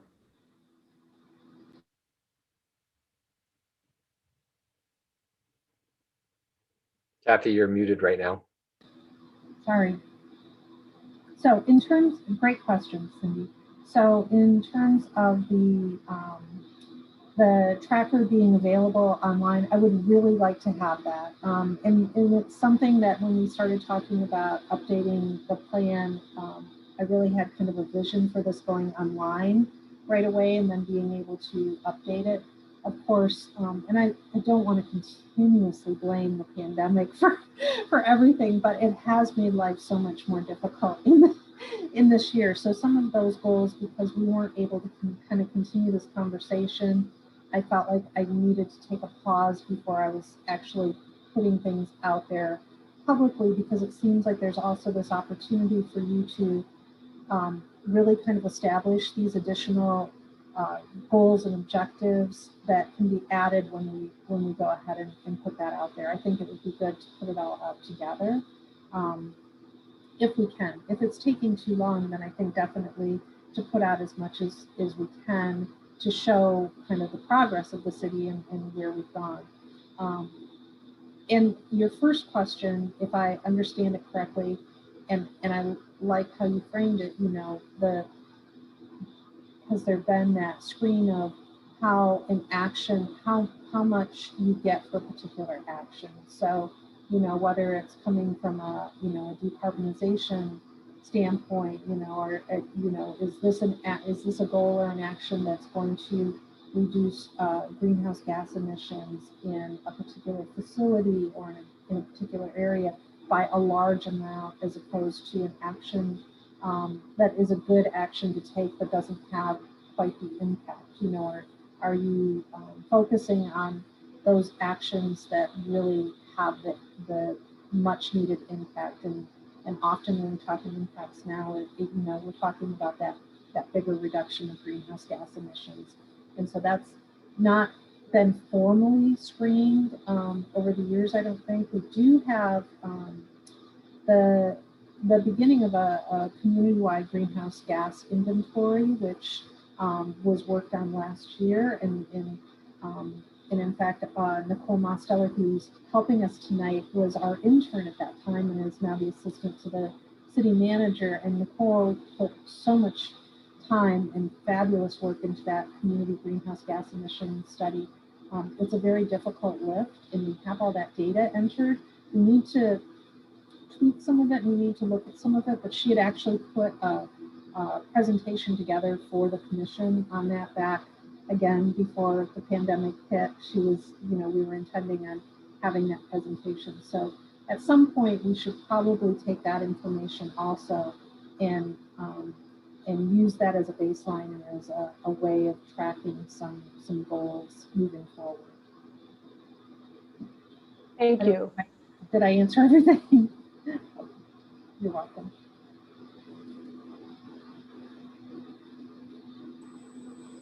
Thank you, Kathy. That was good information, and I appreciate the review and the walk back through it, because it tends to slide out and I lose track of some of those things. So I very much appreciate you coming through and sort of helping us reboot this.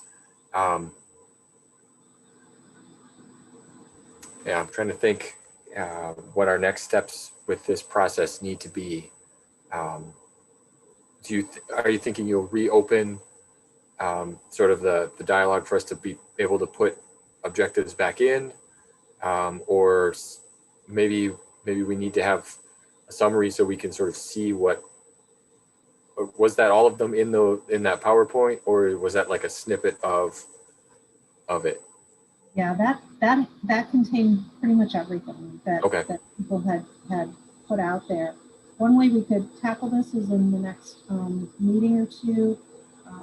We could take this area by area if you were interested. So rather than taking all 5 focus areas, you could take one area and brainstorm, you know, what you want to make the priorities for moving forward, or if you want to pass this out to subcommittees, that would be another option. So I know going to have a discussion on subcommittee work for 2021 here, a brief discussion. So that might be another way to sort of formalize some of those actions and those goals, and then push some of that work out to those subcommittees in the way that, you know, the Clean Energy Subcommittee handled the task of coming up with a policy for the city, and the Sustainable Building Subcommittee handled the lift of updating the 2009 Green Building Policy.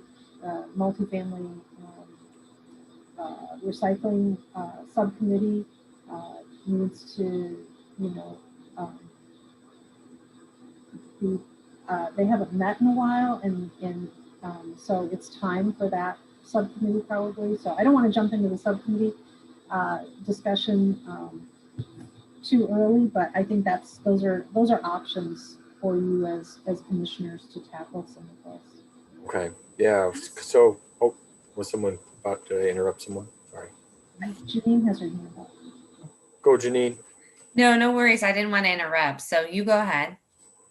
I was just going to say, for me, you know, it would be helpful for me to better visualize and sort of take it all in and be able to mull it through if I can look at it ahead of time, you know, maybe sending us the PowerPoint that you just gave, and access to that table, the tracking table, to be able to spend some time with it, to think about it as we're going through the process. And I'm not going to say I'm sold on we need to split this out into subcommittees or split it up and work on it as a whole group. I'm open to either idea. I kind of have one that I think I would like to do better, but I'd like to hear from everyone else as far as what they think makes the most sense moving forward with this. If it's something that's more of a, we all sit in a meeting and you know, work through it, or if we work as subgroups. And the thing that maybe is leaning me more one than the other is, I think the case is subcommittee work groups are Open Meeting Act, you know, have to follow Open Meetings Act. So we would have to do like Zoom meetings and everything. Is that right, Kathy? They have to be open to the public.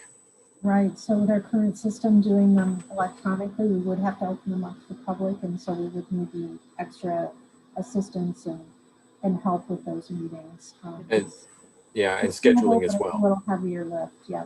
Yeah, so, I mean, for that, I think I lean more towards having all of us work on it a little bit at a time, but I'm interested to hear what others say. Yeah, I think that sounds good too. I was just going to ask, have we ever taken a survey of the City of East Lansing staff and the commission on, I mean, this was a really good presentation. It'd be interesting to see if we gave people a survey on what we potentially could prioritize in the next 2 years. What would they find as the priorities that they think would best serve? And I mean, broader than like environmental staff, you know, because I think looking at some of those initial themes around resiliency and environmental justice and stuff, I think that's like, you know, talking to a broader group of folks who may not even know about what we do.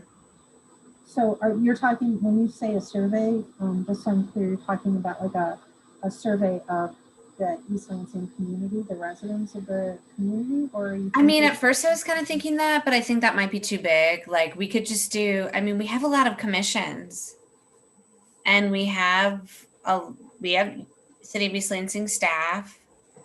I mean, it might, I don't know if others think this is a crazy idea, but you know, it doesn't have to totally guide us, but it might be kind of interesting to get those results and see what the priorities are in our community. Like we may have ideas, but it might help us to really guide where we really want to put our efforts. There are some good models out there for community engagement towards climate action planning and ways to do that. So whether you do sort of meetings or you do surveys or you're engaging community groups initially, or engaging at the, you know, drilling down to the residential level of residents, there are some really good models out there that you could certainly follow to get that information, absolutely, and to help you kind of formulate your priorities. Yeah, like the transportation slide, we still have a transportation commission, right? Mhm. And then the planning, the green buildings, we have our folks there in planning. It's been a while since we talked with them, because it's been like a challenging time right now, but it seems like to me, and we have a bunch of new council members, Mhm. maybe kind of getting some of their feedback might be helpful. Because when we brought it to the council, what was that, maybe like a year and a half ago now? I don't know if any of those members were present then. Not that they wouldn't also agree, I hope, but it's maybe good to get their feedback too. Because I mentioned that because, I think people drive by Frandor and they see all that construction going on and they're like, whoa, the sledding hill is different. What are they doing there? But that's like a green infrastructure project that's going to have significant benefits to our community. But if we don't connect those dots in the work that we're doing, that's all part of it, right? And potentially some of that work either increase people's bills or reduced them over time. And that kind of gets at the, environmental justice component too. So all those things kind of connect, and why it's important to do green infrastructure. And so we just have to kind of connect those dots too, to help in why we do what we're doing. So thanks. Cindy has her hand up also. What'd you say? Cindy, you still have your hand up? Or Yes, thank you. I love this conversation about how we're going to figure out how to move forward, because there's a lot. That's sort of a loaded question, and I'm feeling a little ill-equipped right now to get my head around that, because I have a lot of unanswered questions. And I think, for instance, Nicole's presentation would be really helpful, as you noted, to hear from her and what she discovered. But then I also was wondering, my apologies again if this is a silly question, but we have some of the best climate sort of strategists and advisors in East Lansing that I'm wondering if they've been asked to be part of conversations to help sort through what the city can do. And I'm thinking, for example, of Douglas Jester, not to call him out specifically, but people like Douglas, and there are others, David Gard and others. So I was wondering if there's been a conversation about trying to bring together people who are really experts in that field. And I know Tim in Janine's house somewhere also kind of fits into that category, and folks at MEO. And this may have already been done in the past, but I would really benefit from getting some of the best thoughts and ideas and expertise in the room as this, community figures out what its next steps are going to be. Is that out of the question, beyond the scope of this group, or just thoughts about that? I know, I think it's a great idea. I know we did that with the Green Building Committee. We pulled on experts from across the state of Michigan to really dive into that topic. So we've done that model before. So I think it'd be very appropriate in this instance to tap into experts again, as we're starting and planning this. So I agree with you, Cindy. I think it's a good idea. I also renewable idea. energy pulled in Doug Jester and all of those people as well. Okay, good. So a lot of it's been done more at, I would guess, at the subcommittee level than as the group at a whole at this point, Cindy. But looking at a broad picture, there may be a reason to bring more people together. Yeah, and we did it more on specific topics, not the holistic view. I do like the idea of engaging the community, because there's more people than just us that get excited about these ideas, and engagement will create movement. And that's how we get things done, rather than just us coming up with, gee, wouldn't it be nice if. So I do like that idea of engaging the community that Janine talked about, maybe other commissions, other groups, neighborhood associations, whatever it might be. I like that in the process. So experts and grassroots. Kathy, could we do a commission meeting where we asked, I don't know, I'm just totally throwing things out there tonight, but where we asked people to attend a commission meeting where we could get their feedback on a set of priorities? So when you say ask people, because the meetings are open to the public, so are you saying do like an almost like a public hearing where you're saying we're really asking people to attend this particular meeting because we want this particular feedback, and you're going to provide them with something to give feedback on? Is that kind of what you're? Yeah, like, I mean, you know, we could try to reach out to people, or we could try to invite or say at this commission meeting, we're going to be talking about these priorities, and it'd be really awesome to get your feedback, and send out an invitation to like 30 people or 20 people that we know in the community who are interested in these issues.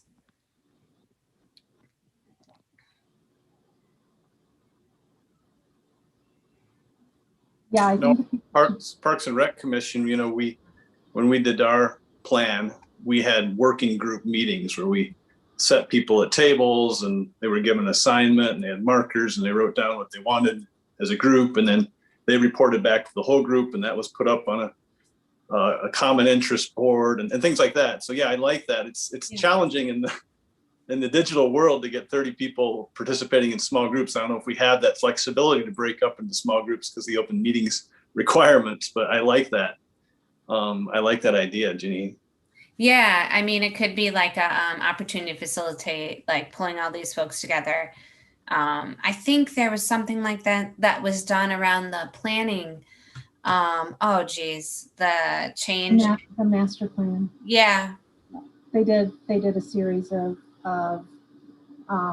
engagements, like at different places in the city at different times, to try to be very inclusive. And I think that would be probably the biggest challenge, is the inclusiveness of it. If you could, you know, if you're trying to get that feedback, trying to get it from a broad group. Sometimes surveys get at that better, but maybe you do a combination of, you know, invites to a public meeting and also opportunity to give feedback if they're not able to actually participate in that particular forum. Even if we sent an invitation out for 2 meetings in a row, you know, but I'm just kind of brainstorming. That's what this was for, to kind of get you all thinking sort of how you want to do things for the coming year, and how, you know, what track is going to work best for you to get the work accomplished that you want to get accomplished.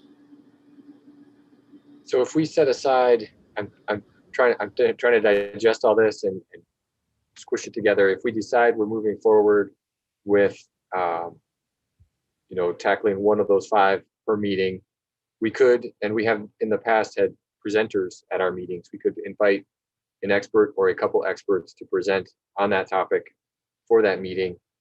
You know, that's going to get them in the room. I don't know.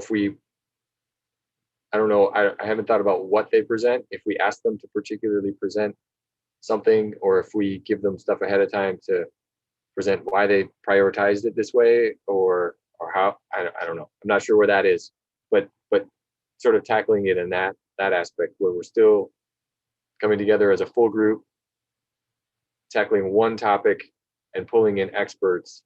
I don't know that necessarily gets, you know, Michael's grassroots, smaller, you know, non-expert feedback in there quite. So maybe there's some other, maybe that's more like a survey or something if we decide to go that route. Yeah, trying to think, process it and put it all out in one thing. Michael, yeah. I like that idea, and maybe that's where we're moving now, while we can do that type of work, and with the hopes that things will open up and we'll have something to have the public react to eventually, and then integrate the public component when we can do that more organically, more easily, whatever, just something that can be done later. So that's my reaction to what you said. Yeah. Makes sense. One of the advantages of having these electronic meetings is that they are recorded and they can be viewed at a later date. And so if you were to do some meetings where you had a particular presenter come in, and this forum also lends itself well to presenters because they don't actually have to travel.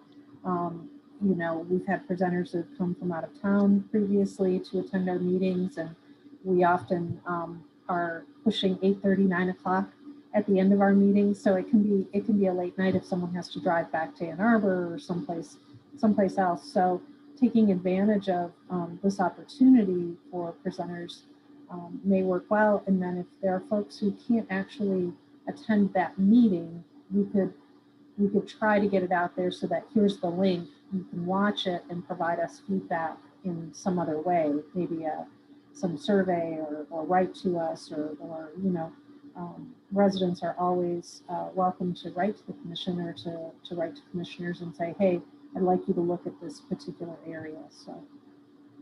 Okay.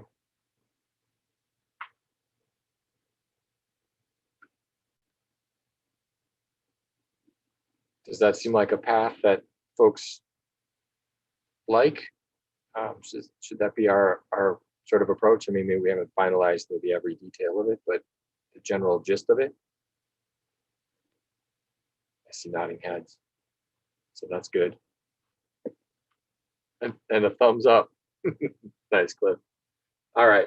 Well, thank you again, Kathy, for presenting that, and I feel like this is a good path forward, even if it's not fully planned out. I'm all right with moving forward and making it up as we go. No, we won't do that. All right. Anything else with the climate sustainability plan? As we are creeping into 8:30, we should probably try to keep moving, but I don't want to stifle anyone. Sounds like no one's got more. All right. The next one is updates and discussion of subcommittee work for 2021, which I sort of let the cat out of the bag. We have to use them as open. They have to be open meetings. There are, I think, some opening spaces in the various work groups. Different work groups are at different places in their process. And Cheryl, do you remember what else we were going to talk about through this? I am drawing a blank here. Yeah, we have a couple of subcommittees that are still active, although I'm not sure where we go with the renewable energy one, since we did do the resolution and we really don't have any guidance at this point to kind of bring that one back. But one of the things we talked about was potentially putting together a subcommittee that would look at how we function as a group in dealing with watersheds, and there are some rules and some of us don't understand any of them, and so that was a potential new subcommittee. But I think we had kind of a squishy attempt of assigning different commission members to the subcommittees back before COVID. Like January, was that a year ago? Or when would we have done this? It just seems like 100 years ago. But I believe I was still kind of sitting as the one subcommittee of one person with the hopes of like snagging Jessica and that for the recycling things. And again, it was pretty darn squishy. So I think that we really want to define who wants to work on what, and should we start a new subcommittee that looks into how we evaluate watershed issues that come to this group. Yes, I think it was wetland issues. Wetland, I'm sorry, the wetland issues, I'm sorry. That's all right. Okay. It's 8:30. I've had a headache for 3 days. Oh, I'm so sorry. Well, thank you for joining us with the headache. It's the wind. And that particular topic of wetland review also fits very well with this idea of bringing in sort of an expert presenter, because we also talked about bringing in our wetland consultant and actually having her attend a meeting and then We have also already drafted some language through the city's attorney to start changing some of the wetland ordinance to bring it forward to you. So there are some pieces that just weren't lining up that we've already started to address, and that we'll bring them. But there are pieces that this commission should also be weighing in on for sure, and looking at in order to sort of update that, and that would be a good opportunity to have both the presence of someone who's an expert in the field to advise you on particular actions and how you look at it and make changes. So it could be done as a whole group, it could be done as a subcommittee, it could be done initially as a whole group, and then the sort of follow-up work could be done by a subcommittee, because there certainly would be that. So there's some value in the whole group, certainly hearing from a presenter, you know, an expert in the field. So Yeah, and remind me, Kathy, did we have that sort of queued up in the next couple of months, the wetland presentation? yeah, so you are definitely going to have one wetland review in April. That paperwork, that application just came in. I'm working on the public notification of it right now. So there's definitely one. There are 4 in total that are in process. So the chances that you're going to have more than one in April at this point dwindle every day that we don't get a full application, but there is a possibility. But I would say that you are probably going to be looking at some wetland reviews for the next couple of months. And I think that also in April, whether we're bringing the full wetland review or just a presentation on the projects, there are 2 Parks and Rec projects that are coming forward, both involve wetlands. And so they will have to come before you for the wetland piece, but I think they may come early to talk about the projects first before they bring the wetland piece, because I don't know if that'll be ready yet. So, so as you talk about all of this, you know, this commission has a lot of work to tackle, and you're really going to have to break it into those manageable pieces, because you do have to consider that there will be subjects that come up that don't necessarily fit into some of these buckets. So, you know, wetland reviews that are going to come up periodically, and as you know, those can take some time, and certainly the consideration of reading those ahead of time and thinking about those is considerable. And then there can be other projects that come from other parts of the city. So there can be development that you may be wanting to weigh in on, or other kinds of things. So I would just say, keep that in mind, and as you plan out and as you set your goals, kind of give yourselves enough space to handle all the other things that come in and out of the commission's purview. So are we doing anything with the subcommittees at this point?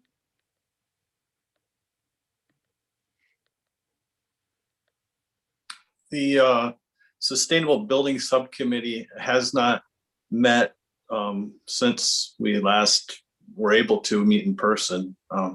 So we had the green building, I guess the green building policy, we had it pretty well updated and really good shape. We were pretty comfortable with it. We wanted to meet with the Downtown Development Authority and kind of get them on board. So we had that kind of political support from other angles. We talked about getting together with maybe planning staff and then getting back together ourselves again and pushing it forward to the commission.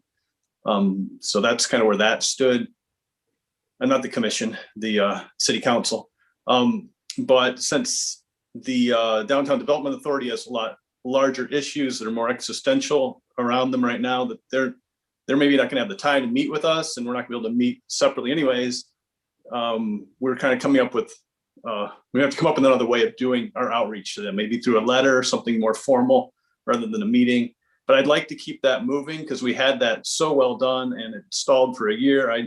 I think it's almost ready to launch and get the Downtown Development Authority behind it and push it on to the city council. So that's my thought. I haven't been able to talk to my subgroup about it because we have to do this in Open Meetings Act. So it's the first time that Cliff and Janine have heard me speak those words, but that's kind of where I I'd like to get it going and get it off to city council. So that's my thought, but we can talk about that more at another meeting. Just when you asked if anything was happening, that's what's happening in my mind.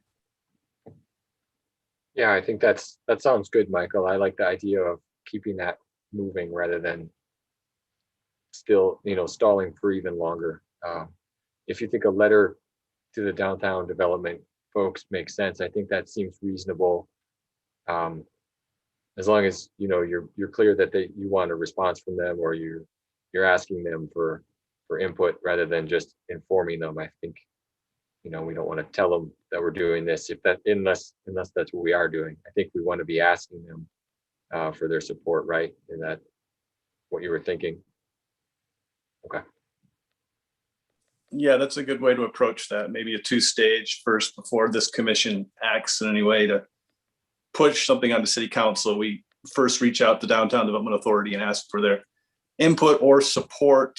Yeah, I like that. All right, that makes sense. I think that makes a lot of sense for that group.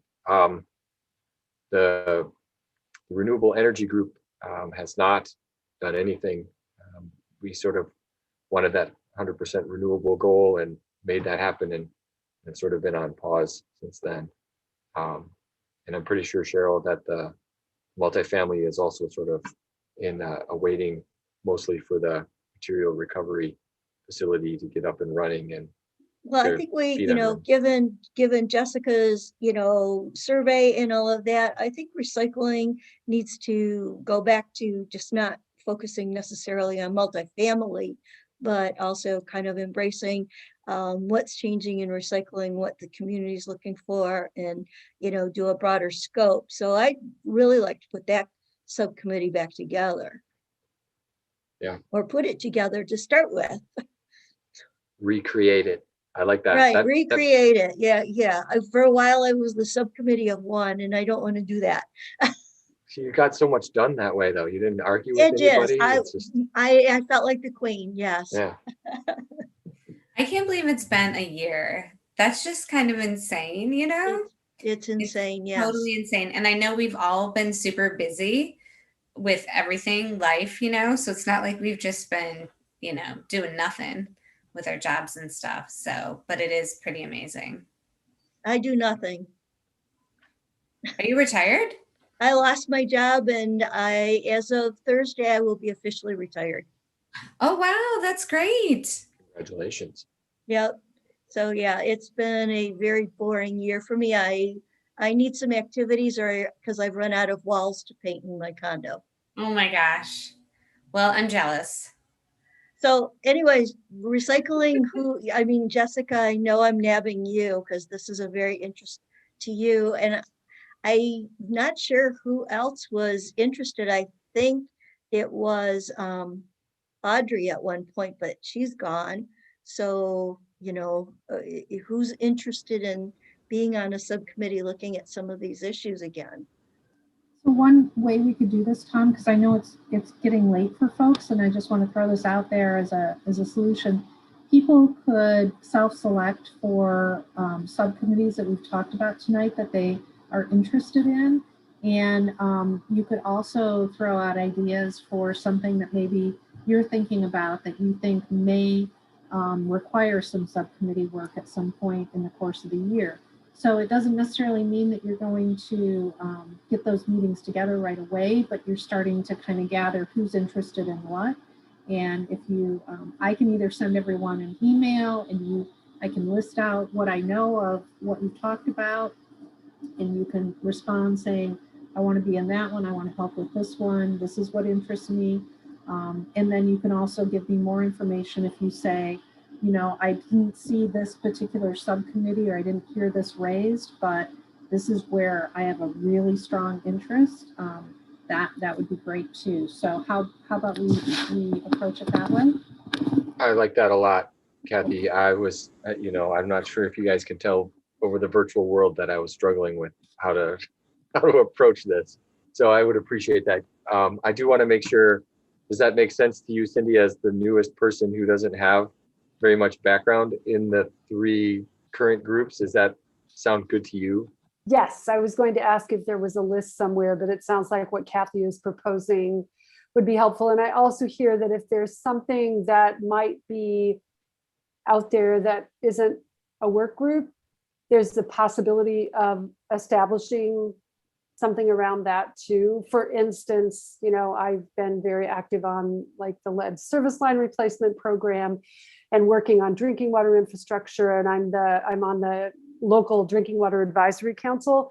So there's that body of work that I don't know if that intersects with this group or if there's an interest in that intersection. Those are some of the questions I have about how, and I don't have to have them answered tonight, but what Kathy suggested is really helpful. Okay, good. Yeah, I wanted to make sure you were comfortable with that. I think it makes sense to me, sort of take this offline, let everyone think about it a little bit. And then, we'll have subcommittees with all the members of the commission on, right? Everyone's going to join all of them? No, maybe not. Yeah, being on 2 wasn't necessarily a good thing. But I loved being on it with you, Tom, right? Yeah, thanks. I have two questions that are like off topic if we're getting near the end of the session. We are. I think maybe we do staff report with Kathy, and then we can do an announcement, maybe. I've got something that's still on topic. If we can, I just realizing, do I need to make a motion that I send a letter on behalf of the Commission Environment to the Downtown Development Authority and then get a vote on that, or do I just do that?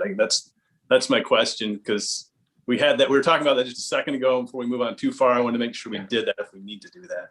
No, that makes sense. That seems like something that would be process-wise where we need a motion. Good call, Michael. Okay.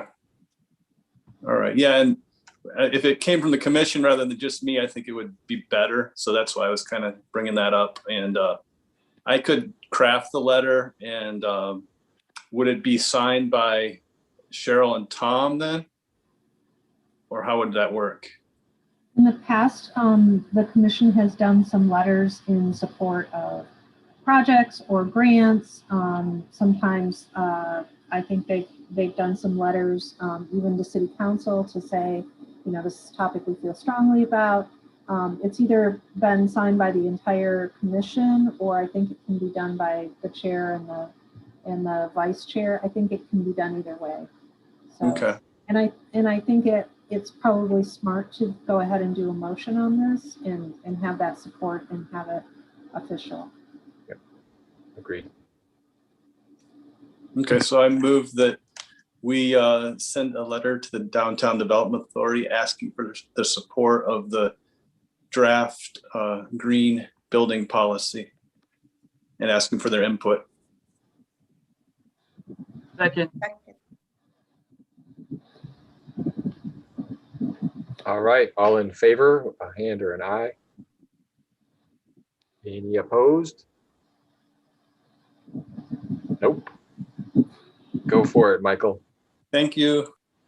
And I think just for the sake of we aren't able to get together, probably makes sense that Cheryl and I sign it and not everyone have to sign it, because that would be quite the paper trail. I'll walk over. All right. We'll figure it out. We'll meet at the park. Kathy will send us a note to meet at the park or something. I'll ride my bike up to you guys. And all right. Excellent. Thank you, Michael, for bringing that up and keeping us all on track with processes. I always tend to forget the motions. So good. So I think I'd like to make a movement to the staff report with Kathy, and then we can have some other discussion under the commissioner announcements. Cheryl, does that work? Yeah, one of my questions is like a staff report kind of thing. Kathy, where are we with Whittingham? Every time I think that it should be close to being done, I see more and more equipment over there. What's happening with that one? Yeah, there's still work going on over there. I know that they're getting close. There's landscaping that needs to be done still. There's still some work on the building. I could try to get you a more firm idea of how long it's going to be, but it has taken a while. I know it still looks messy, but they are getting, I believe, close to the point where they're starting to wrap up some of that exterior work, and I know that they've been commissioning the station too. So yeah, I can try to get you a more firm date about when they think they're going to wrap up.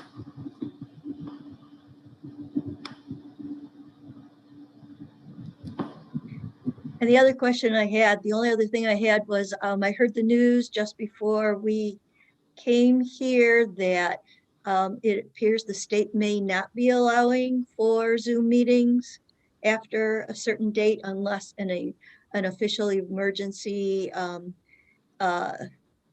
thing is proposed by the municipality or the city or whatever.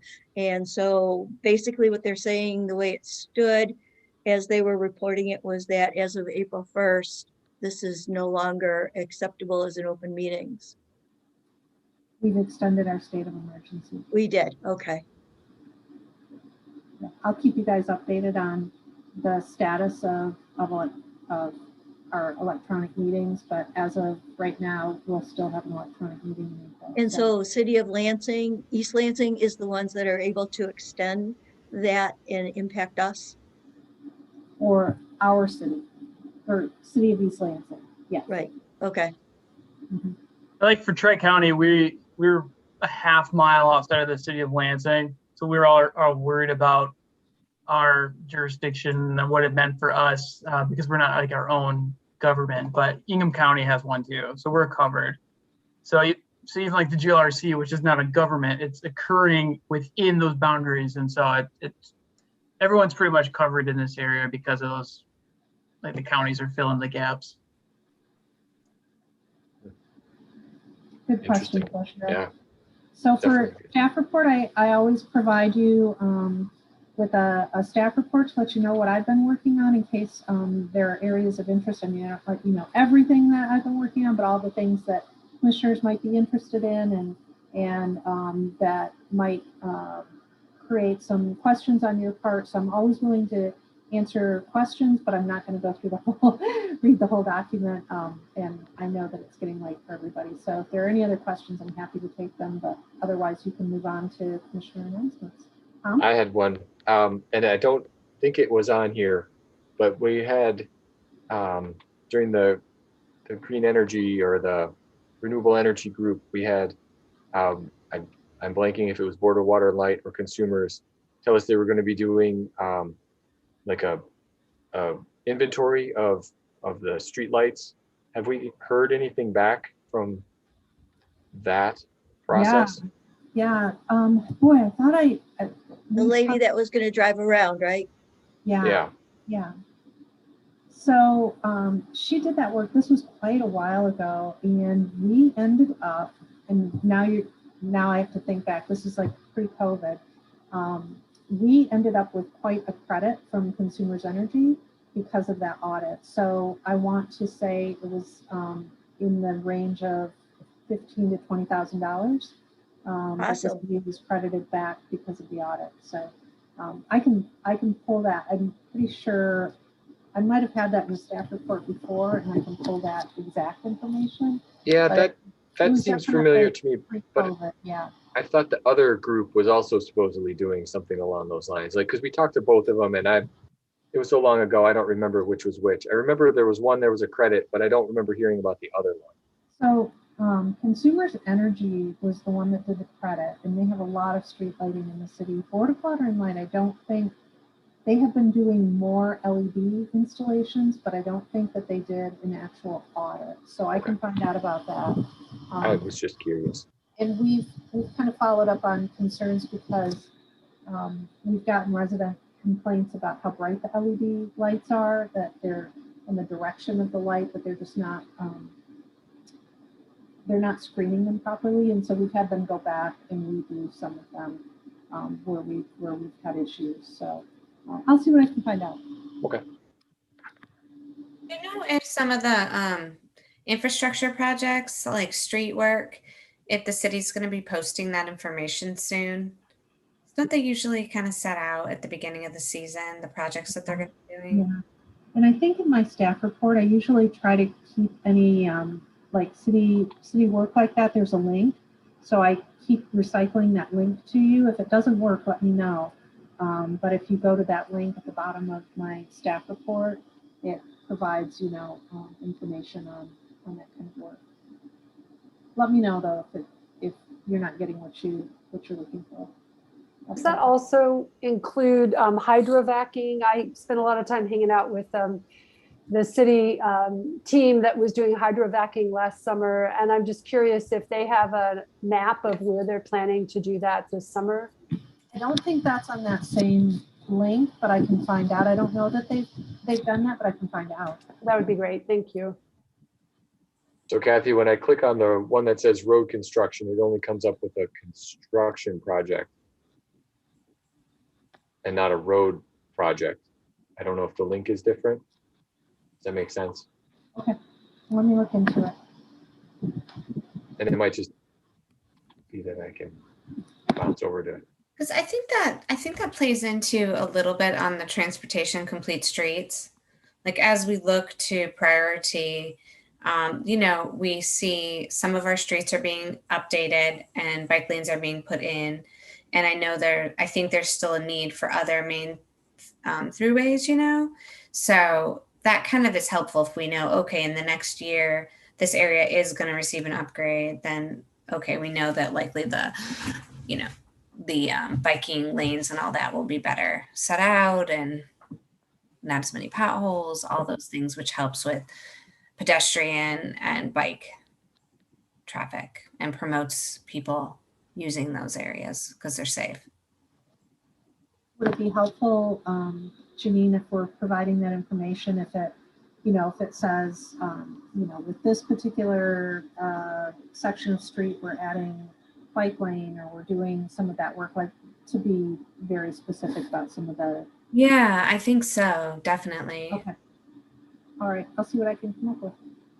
I mean, I don't know if the city estimates that the streets in town and how much they're used, but that's helpful too. Like for priority, like areas that are more frequently pedestrian and bike traffic. Well, that's where we should be putting our efforts to make sure they're, getting those upgrades. Yeah. So let me talk to the engineering department because this is a little bit I have to talk to people to get those answers for you. It's not something that I have information readily available to me, but let me get that information for you. Okay. Okay. I don't want to just keep piling on to that question, but it reminded me that when they're ripping open the streets to do other services, like in our neighborhood last year, there was a lot of work going on, I think on gas or some other, yes, Janine's nodding. And I was wondering if they're lining up if there are galvanized service lines that need to be replaced, if they're lining that up with those construction projects. No need to respond now, but it's another layer of that question of how all of these different pieces are lining up, as long as they're ripping something open, if they're getting those lines out. I do believe that that's the case, but I'll verify that. I do believe that I've heard that in staff meetings, but I'll verify it. Thank you.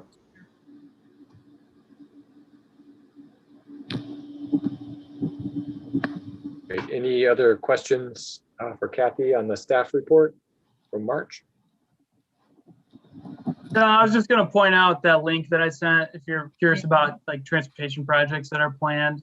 Yeah, I'm looking at that right now, Cliff. Just trying to figure it out. I'm trying to figure out if Farm Lane is going to get redone. Because that's one of Abbott kind of got redone, and like some of these major roads into the city.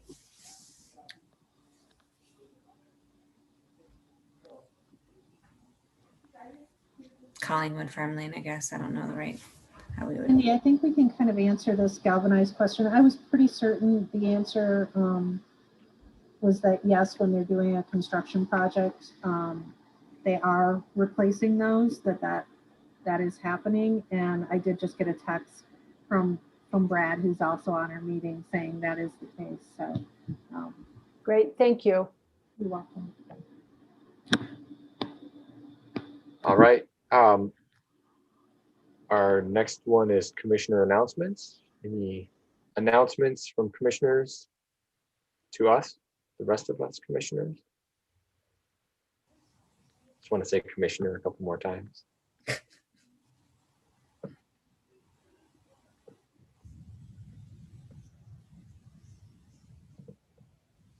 I move to adjourn. I'll All right. second that. All right. We Cliff's have, waiting for basketball, I know. He's been looking off to the side. uh-oh. I have rooting 3 for Michigan? monitors here, so I have like, it's all over the place. The camera's here, but my screen is here. It's all, so if I want to look at you, I have to look, it's confusing. Are you rooting for Michigan, Cliff? Oh, heck no. Okay, I love that UCLA team. They're pretty cool. I always picked- choose I picked that by Gonzaga just mistake. because I like to say Gonzaga. Oh yeah, yeah. I know nothing about basketball. Nice. All right, we have a motion on the floor to adjourn. All in favor? And Aye. aye. Bye. Any opposed? No one's opposed. All right, I guess we are adjourned. I will thank everybody for sticking it out on the long meeting. It's good to see you all, at least digitally. One day we'll be back in person and we can be leaving the courtroom right now to drive home. But until then, we're already home. You guys take care, okay? Everybody. All right. Yep. Great being with you tonight. Thanks, Take everybody. care. Okay, Be safe, bye. everybody. Good night.